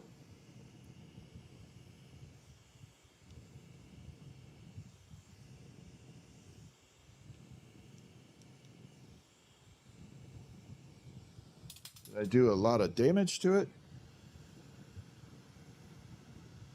No, just burnt my microphone cover.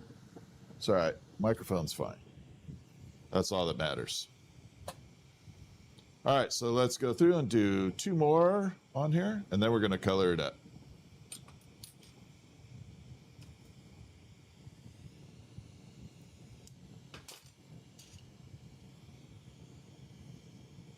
All right, let's go in between here.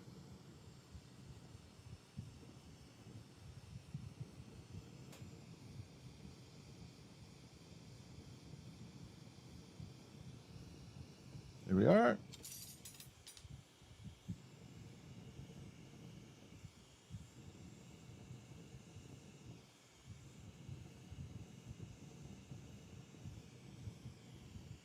All right, this is starting to get heavy, and it's actually bending the holding rod. So this is the last set of petals I have to do on here. I can't go any further. It's starting to weight down on the stem itself. So we are definitely being forced to be done after this. No more rabbit holes.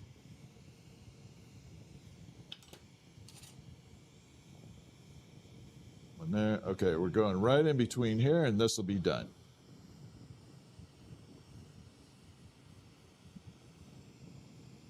There we are.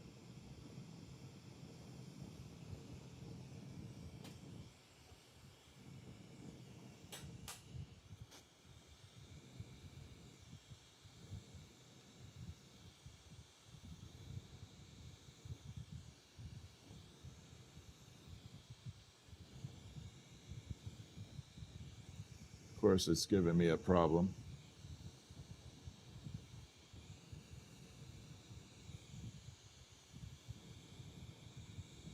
Yeah, the weight of this is bending the neck of the flower. It's getting to be too much.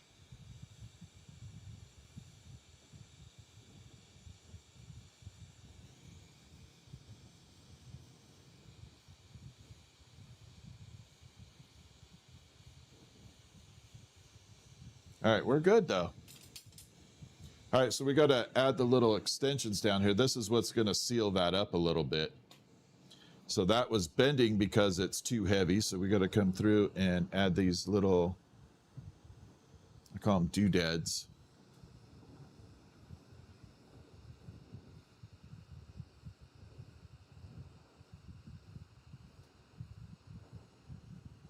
And I just bent that petal.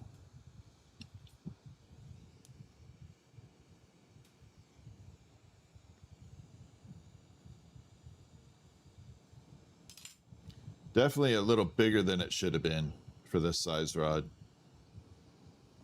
That's okay though, we'll get through it.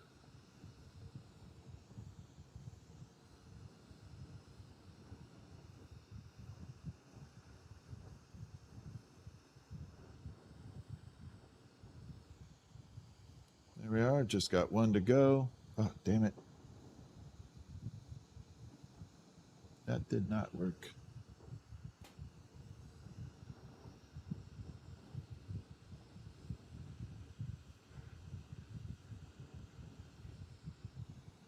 Really?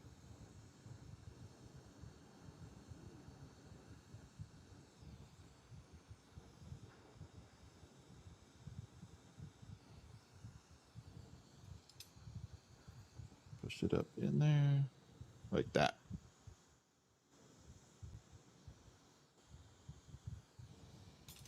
Yeah, way too big for this size stem.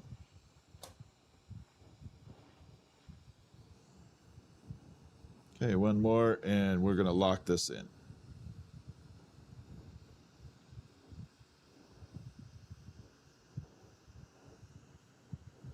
There we go.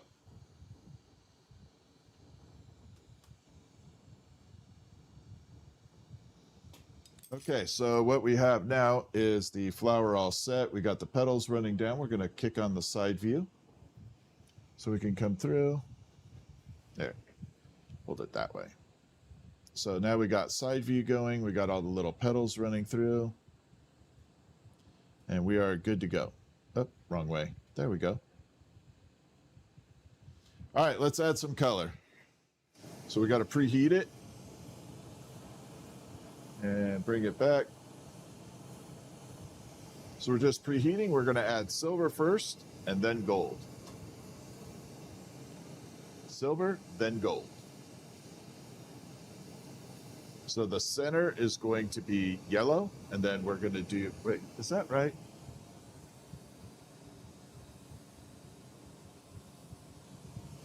I can't remember. Let me check something real quick. I got one thing I can look at just to be 100% sure. If I were there, I would be right there. No. Okay, the center is yellow, and then the outer portion is gold. Okay, so center yellow, outer portion gold. That's what we need to do. We're going to plug this back in. So center yellow, outer portion pink. And we're going to start coloring it. Y'all ready? So one view this way. This is where it gets awesome. You do not want to miss this. This is worth the wait. I'm going to bring it over. Okay, there we have the all white. Okay, what's up, Ray? How are you? All right, we're going to add it in now. We're going to grab silver first. Just in the dead center up here, we're going to use a very light flame and get it a little bit warm and just scoot it right in there.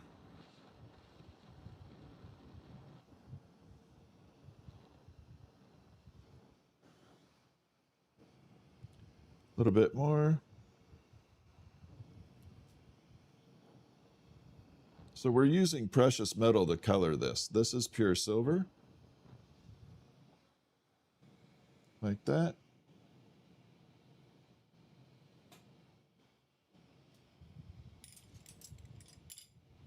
So we're going to go back to side camera so you can see a better view of it. So now we got just a little bit of yellow up there. You can see all that yellow going on.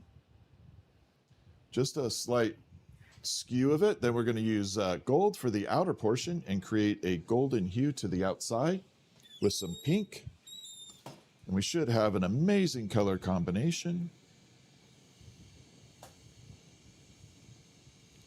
Okay, that's too much flame. All right, bring it down just a touch. There we go.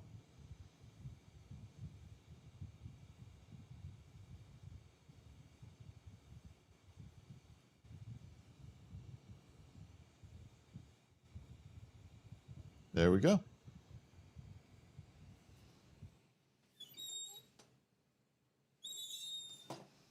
Let me just make sure it's all good.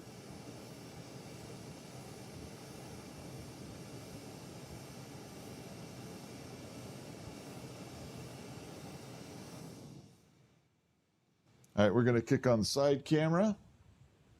And here we go. So we got the pink on the outside, the yellow in the... I think I need to do a little more yellow in the middle. But yeah, there is the piece rose. We got to do a little more.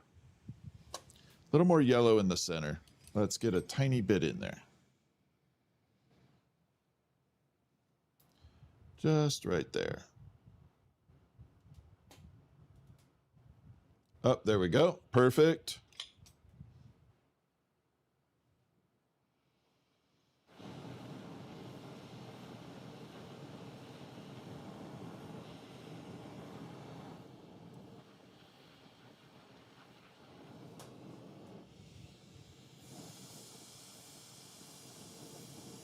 Get it blended in there.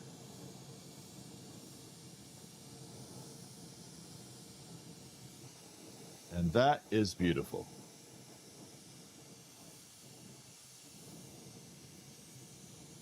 Now I'll show you what we're looking at.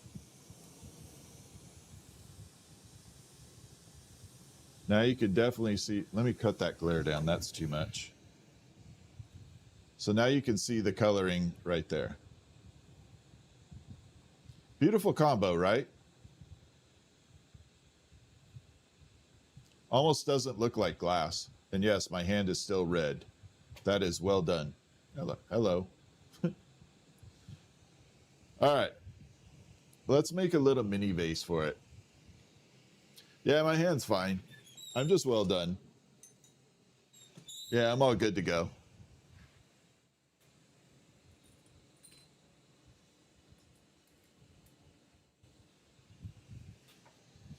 So we're gonna do this. So we're gonna make a little mini vase for it like this. Okay. So we'll just park that there. Like that. Okay, we're gonna duplicate that.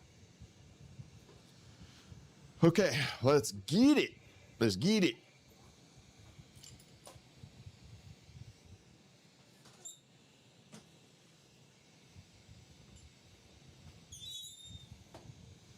Y'all ready for this? Let's do it. Let's get it.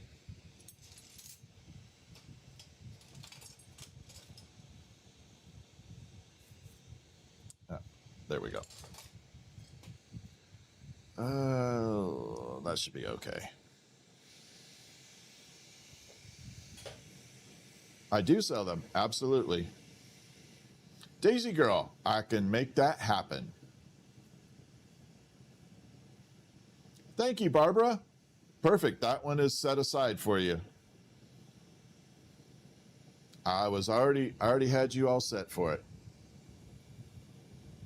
All right, we're gonna create the mini vase for the one we just completed.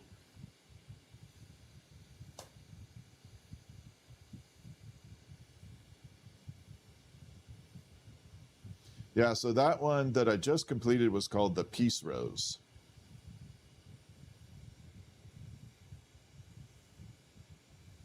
We could definitely use a lot of that in this world right now. Need to send those all over the place.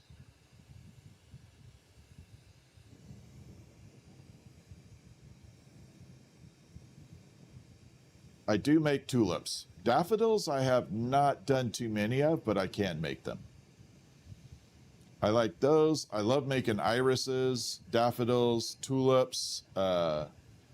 I can't remember how I did the calla lily, but I have made calla lilies. I don't remember the exact patterning for it, but I know that I cut the glass. But we can do calla lily. I like making flowers in general. I do like making flowers.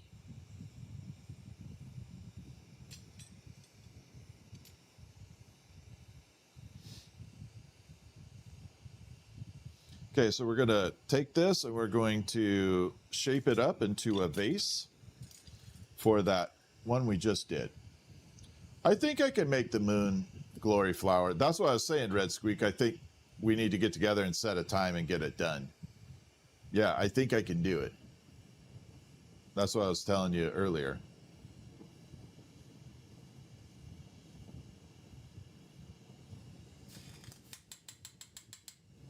Yep, absolutely.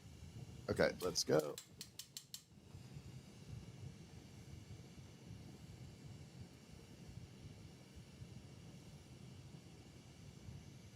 Okay, we got that. So we're going to shape out a little vase. Again, it's just a little mini vase.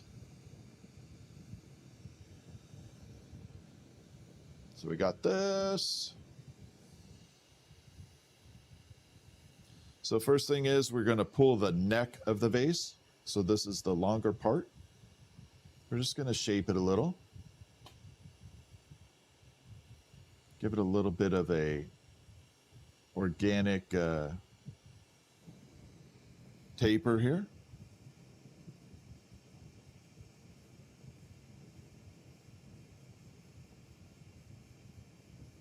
Like that. Looks like a bowling pin right now. Definitely has that bowling pin look to it. Pinky Tink, don't burn the glass, or doesn't the glass burn your hands? Nope, glass does not burn my hands. The radiating heat does, but glass does not.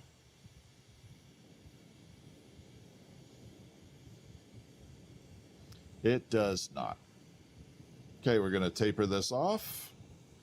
Then we got to make a really thick bottom for it so that this vase can sit weighted. We want to weight it down. So we got this long section. We're going to shrink it in about half, get it super thick, and kind of squish it down. Okay, we're going to bring this out this way so y'all can see that happen. I don't know if that's still hot.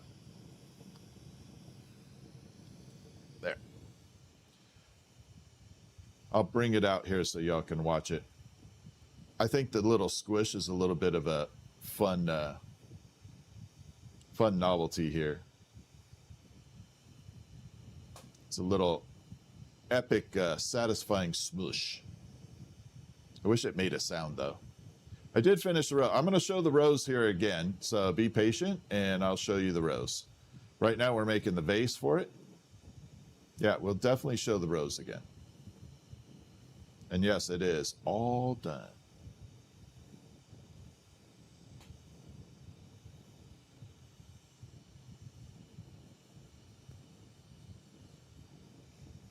Okay, here we go. Just a little bit more.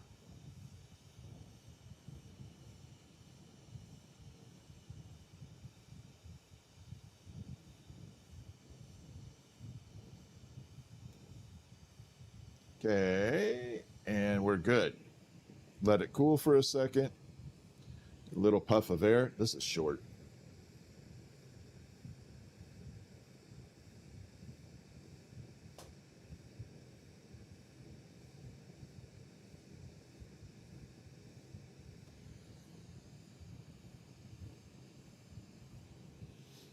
So we got a bobble and we're going to flatten it. So we want to add a lot of weight to it.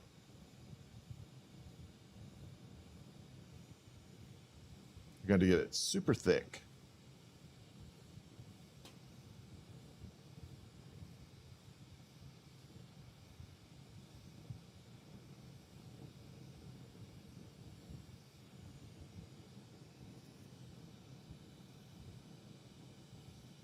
And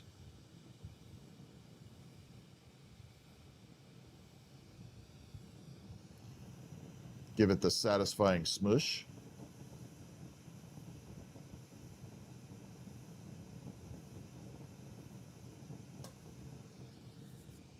Little smushy there.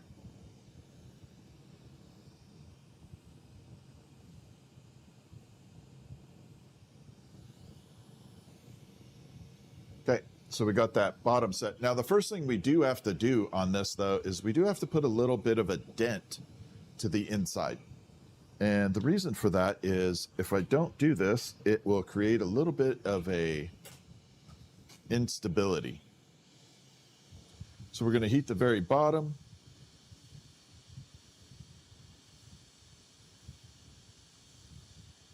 Use the back end of this.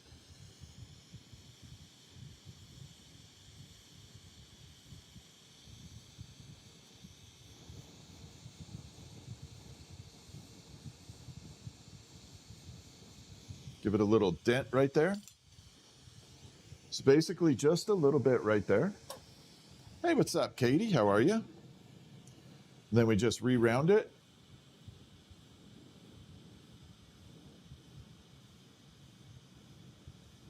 And that way it never high centers.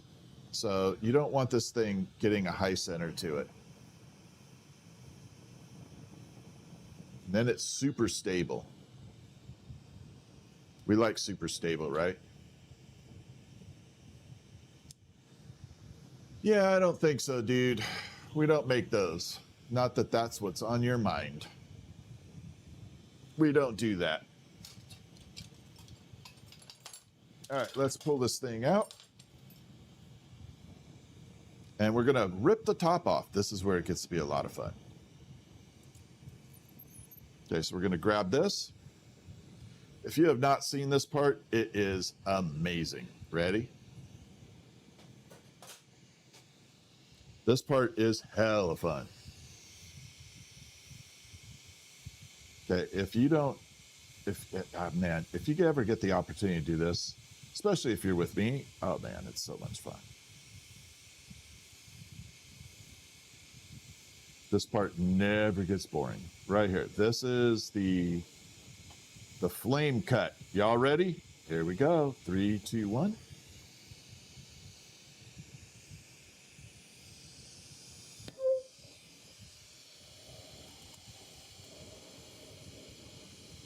Tell me that wasn't epic. Then we got that.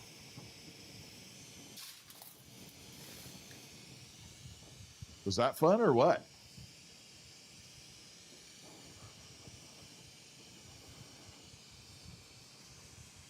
All right, then we got to cut the edge off. So we sip.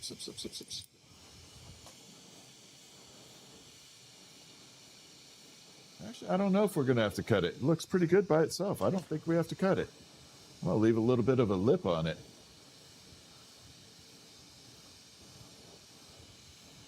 Yeah, we don't have to cut it. I think it looks good. So we're just going to do the little umlaut thingies. I'm going to just call it an umlaut.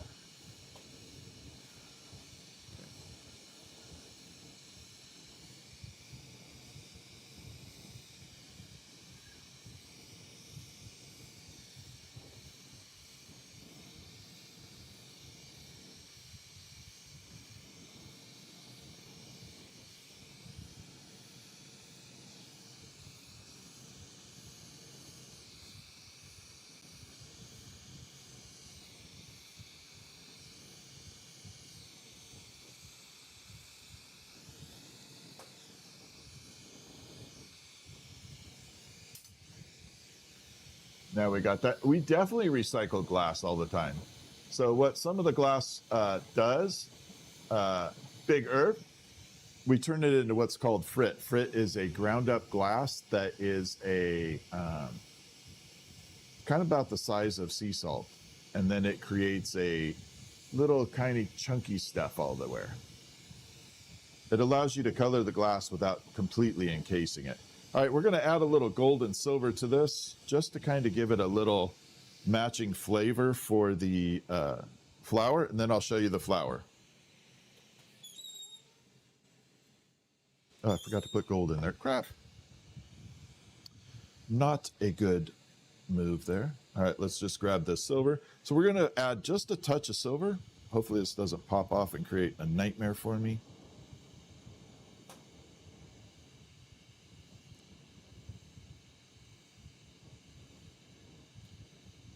All right, got a little silver right there, just a dusting. I mean, just a dusting like that. Okay, not much to it. So we just colored it tiny little bit right there, okay? Then we're gonna let it meld in there. Now you can see it created that yellow on there, but that's not the color I want. We wanna go with the gold color.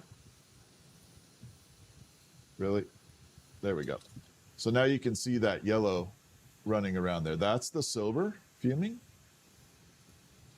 And then we're going to come through, we're going to add the gold, and this is where we're going to get that beautiful golden effect. Then I'll show you the flower that will go with it. This one's still epic though. I mean, I like that too, a lot. Okay, we're going to do the gold.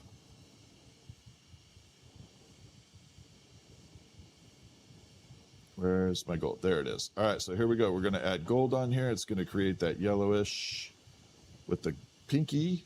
I'm going to leave the yellow towards the bottom and create the pink right at the top. And there we go.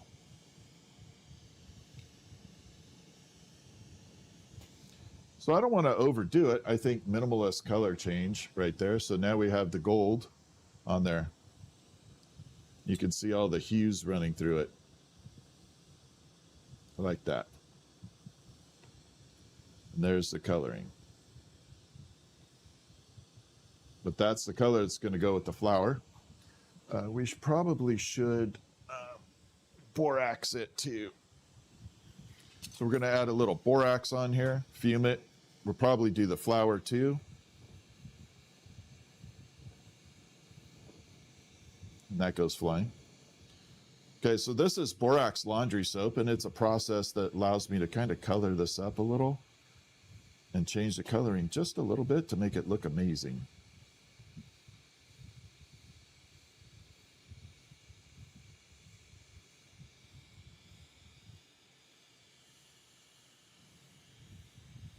There we are. So it just allowed me a little bit of color freedom right there. Oh, I forgot that it was fumed on there. I forgot the camera view. So now we have that really cool looking, see how it just changed all the coloring? It's absolutely gorgeous on there. All right, so we're going to bring that out, and I'm going to do the flower. this vase is done, we're going to do the borax on the flower, and it'll look just like that combo there, except in the pink and yellow with the white. So this is the flower. We're going to go back to side view so you can see a little better with it. Okay. So we're just going to add it with a little bit of borax on there, give it a little bit of a punch in there of color. So we'll preheat it.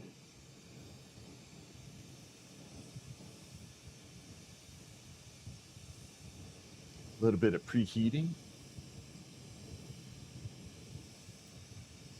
I don't care how many smokers are waiting for it. It ain't gonna happen.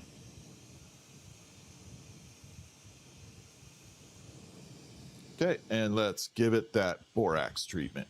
Here we go.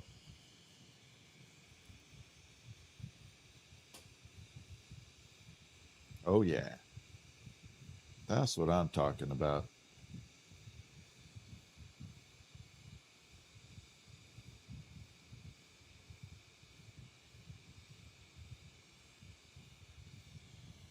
That's exactly what I'm talking about.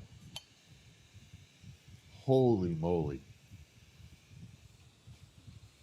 Okay, it's hard to impress me, but that, look at that coloring. Oh my God, that's fuchsia.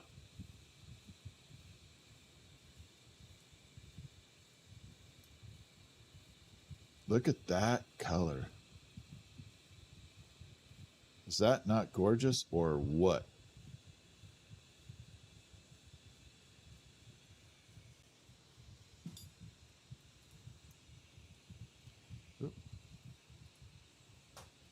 There we go. So yeah, that will fit into that vase we just did. It'll look like this combo here.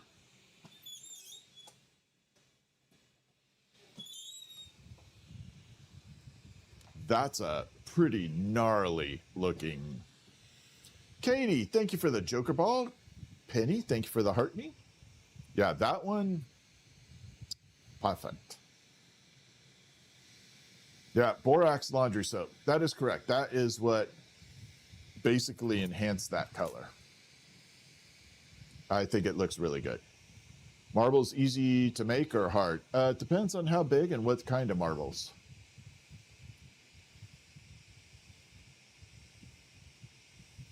Yeah, certain marbles are pretty easy. Some are pretty hard, but basically they're not too bad. All right, let's move borax off temporarily. Got borax everywhere. Amy, you have a good night. How much do I sell that for? I don't know. We have to have Stephanie do all that. I don't know how much that is, Ray. But I know Daisy Girl wanted that one. Do the colors fade? Never. The colors are what they are. That once the color's in there, it is what it is. For sure. Yeah, once that color's in there, it is. It is what it is. No fading. Trying to think of what I have on the agenda for other stuff.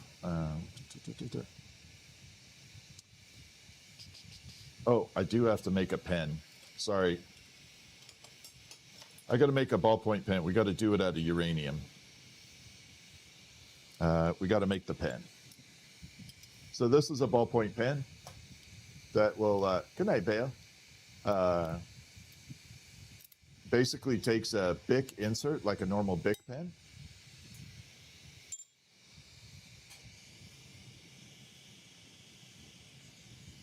And so the ink is constantly replaceable. Yeah, I don't know offhand, Ray. Stephanie's doing all the website pricing, all that stuff.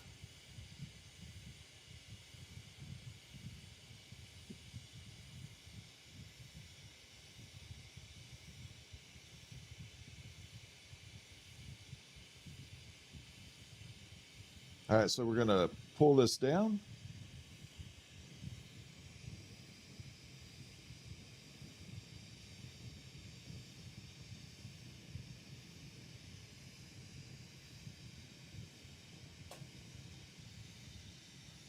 There we are. So that particular process is called pulling a point. Get the point? What's up, Jingles? How are you? Thank you for sharing the live.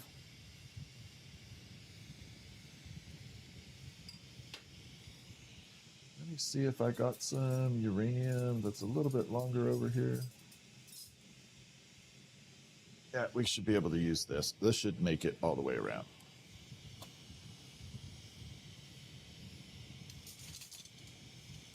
Just going to stick that on there. So we're making an actual pen. This is a writing pen that contains a big insert in it when it's all done. And this will have the uranium stripes to it. And it is uranium glass, so it glows under black light. Vase and 2 flowers when she gets a chance. Well, email her, Ray. I won't be able to remember that off stream. If you can email us at thefieryguy.com, go to the website and just send an email, I would greatly appreciate it. Yeah, I will never remember that. Good night, Gail. Yeah, we're doing a pen right now. So this has lots of uranium glass on it, which is the bright green.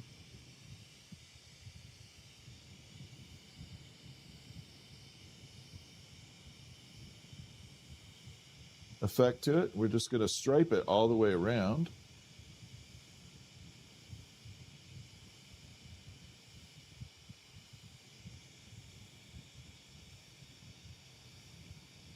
And it's just going to make it look incredible. And I actually like this color outside of the black light too. I like this lime green color.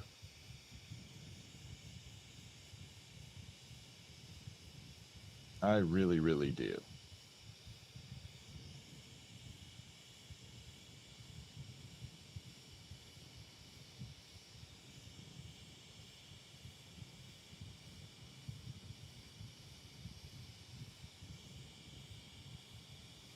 Okay, so we're just coming all the way around.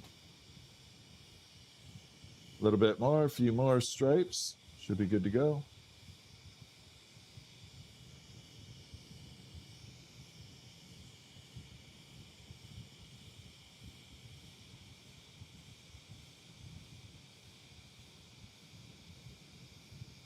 And there we go. So now we got uranium glass striped all the way around. Can't see lime green. That's interesting, but I promise he'd be able to see the uranium. Not maybe the green part of it, but he'd be able to see the uranium glow. Can I do marble small enough to fit a fishbowl for decorating? Yeah, we do lots of small marbles. Oh, I saw that too, Jingles. I think that guy was out of India or something. Yeah, he breaks apart the fluorescent tubes. That's pretty scary, though, because you got mercury in there. Yeah, or used to have mercury. Yeah, it's a little scary when they do that. All right, so let's pull this off. And then we're going to pull this down into the pen shape.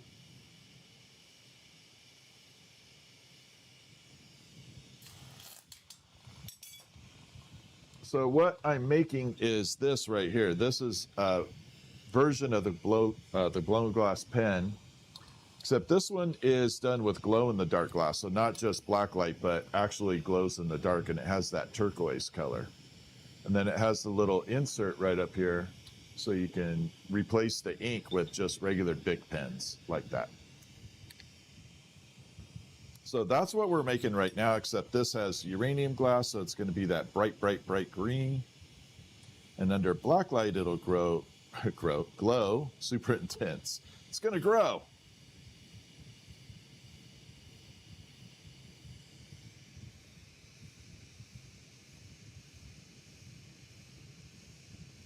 Okay, so we got to heat it up, and then as we heat it up, we're going to bring it down and start spiraling it. So it won't continue, those straight lines won't continue all the way down.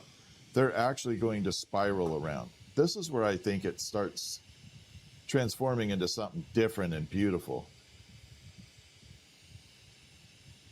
I like to have little spirals and stuff running through things. All right, let me tighten this flame up just a touch. There we go. And here we go.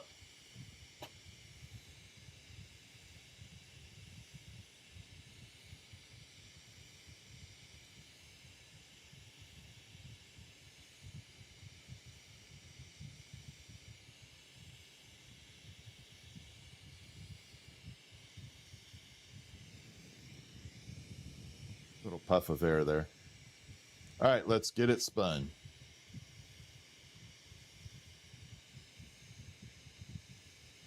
So we start off at the very top up here, and we just start spinning and pulling very slow.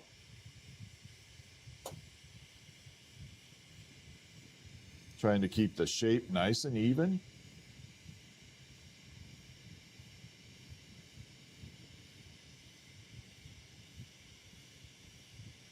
This is a lot harder than it actually is.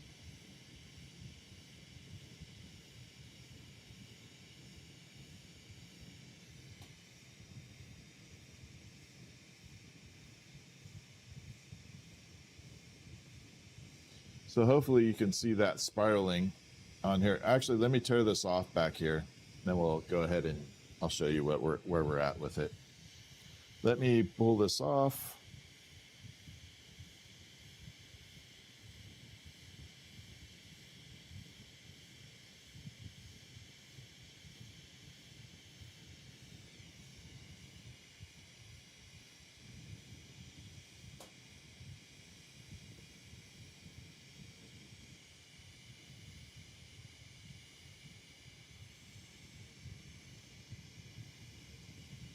All right, we're good. Pull it down. Taper it off. And then we got to put a little hole in it so I can finish the rest of it off. Without that hole, I wouldn't be able to finish this by any stretch. So it has to have that hole in order for me to open up the end that actually contains the insert. And then I cover that hole up with a little piece of uranium dot. And I call it a kickstand. And what that does is it prevents the pen from rolling off the tables or anywhere. All right. Right there. But now you can see the spiral running all the way down. And we'll use the side view here in a minute.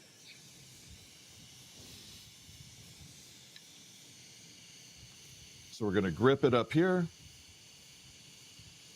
Now I can do the other end that actually contains the insert.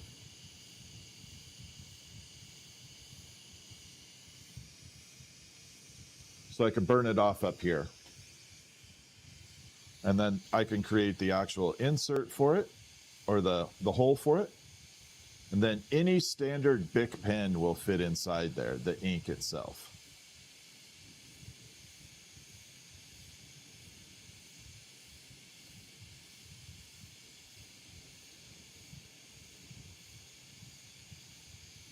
I'm going to leave this out. We're going to do something later with it. There's a lot of uranium still on there. I think I want to leave it and do something with it. All right, so we're going to create the hole.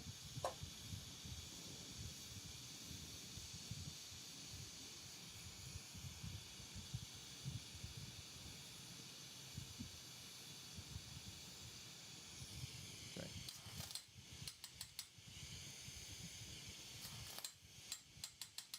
Wow, doesn't want to break.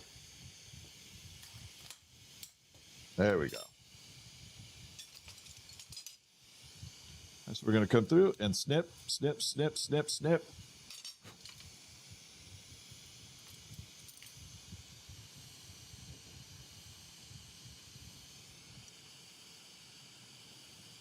Okay.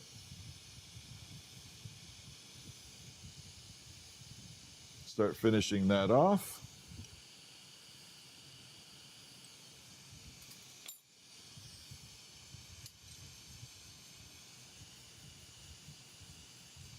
Okay, we're good that way. And then this is my high-tech tool right there. Yeah, this is for the tip. This is where we will put the insert. I'll show you exactly what they are. All right, that's a perfect fit. Damn it.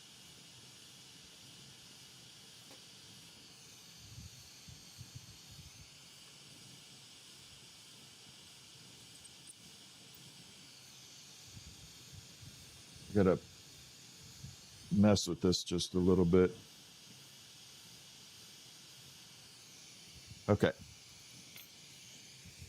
So now that has an opening right there for the BIC insert. I'll show you exactly what this looks like when it's like the concept of it. As soon as I finish this up, hold on. Let me just add the kickstand on here.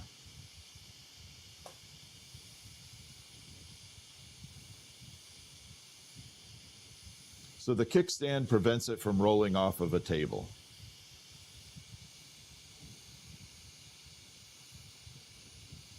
It's basically just a little bump. And it just stops everything from rolling off and breaking and creating a nightmare. Did I put both of them over here? Or did I lose it? Can't find my pliers real quick. All right, we're going to grab these. So you just grip. Oh, not going to break that way.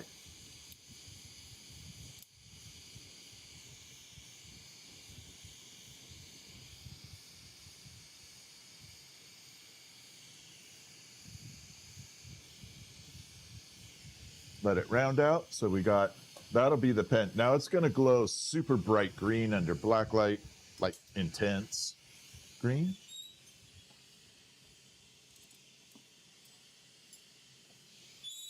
So what happens on there, we're going to use the side camera for this. This is going to give us a little bit more detailed here. So we're going to bring this in. So this is the pen right here. And you can see the BIC insert is right up in here. You just simply take it out like that. And then you have the BIC insert along with the pen. And then you can just replace it. You just grab another one, buy it, slide it right in, and you have a replaceable writing pen like that. And might be able to shine the light on it, see a little bit of the there we go. And then this is what the glow in the dark looks like. So that's what it'll glow in the dark by itself. No black light, no nothing. It will glow that turquoisey color.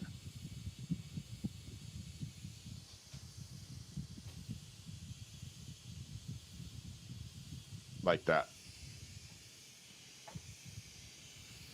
And there we go. So that is kind of what that looks like. I kind of dig it. All right, I need to take a break. It has been 2 hours, 2.5 hours of streaming. So I don't know if I'll be back tonight, but if I am, it'll be a bonus run. But we got a bunch of stuff done tonight. I'll show you the rows one last time before we pop off here. So this is the rows we did earlier. This is the piece rows. I'm going to use the side camera because it's just going to show it better. There. So there is the little rows we did too. And we're going to shine a little light on it, give it a little, there. So that is the piece rows. With the yellow center, the pinky on the outside. Beautiful color combo. I love that color.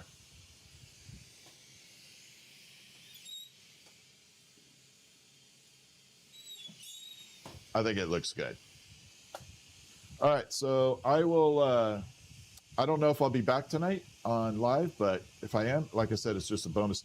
If I'm back on live, it's going to be in the horizontal view because I have a new setup on it I want to test out. So if I come back, it'll be on the horizontal view, the wider view with the multiple cameras.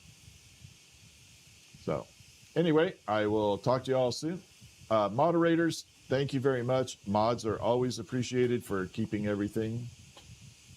Don't forget the other piece of the pen. What do you mean? I don't understand jingles. Anyway,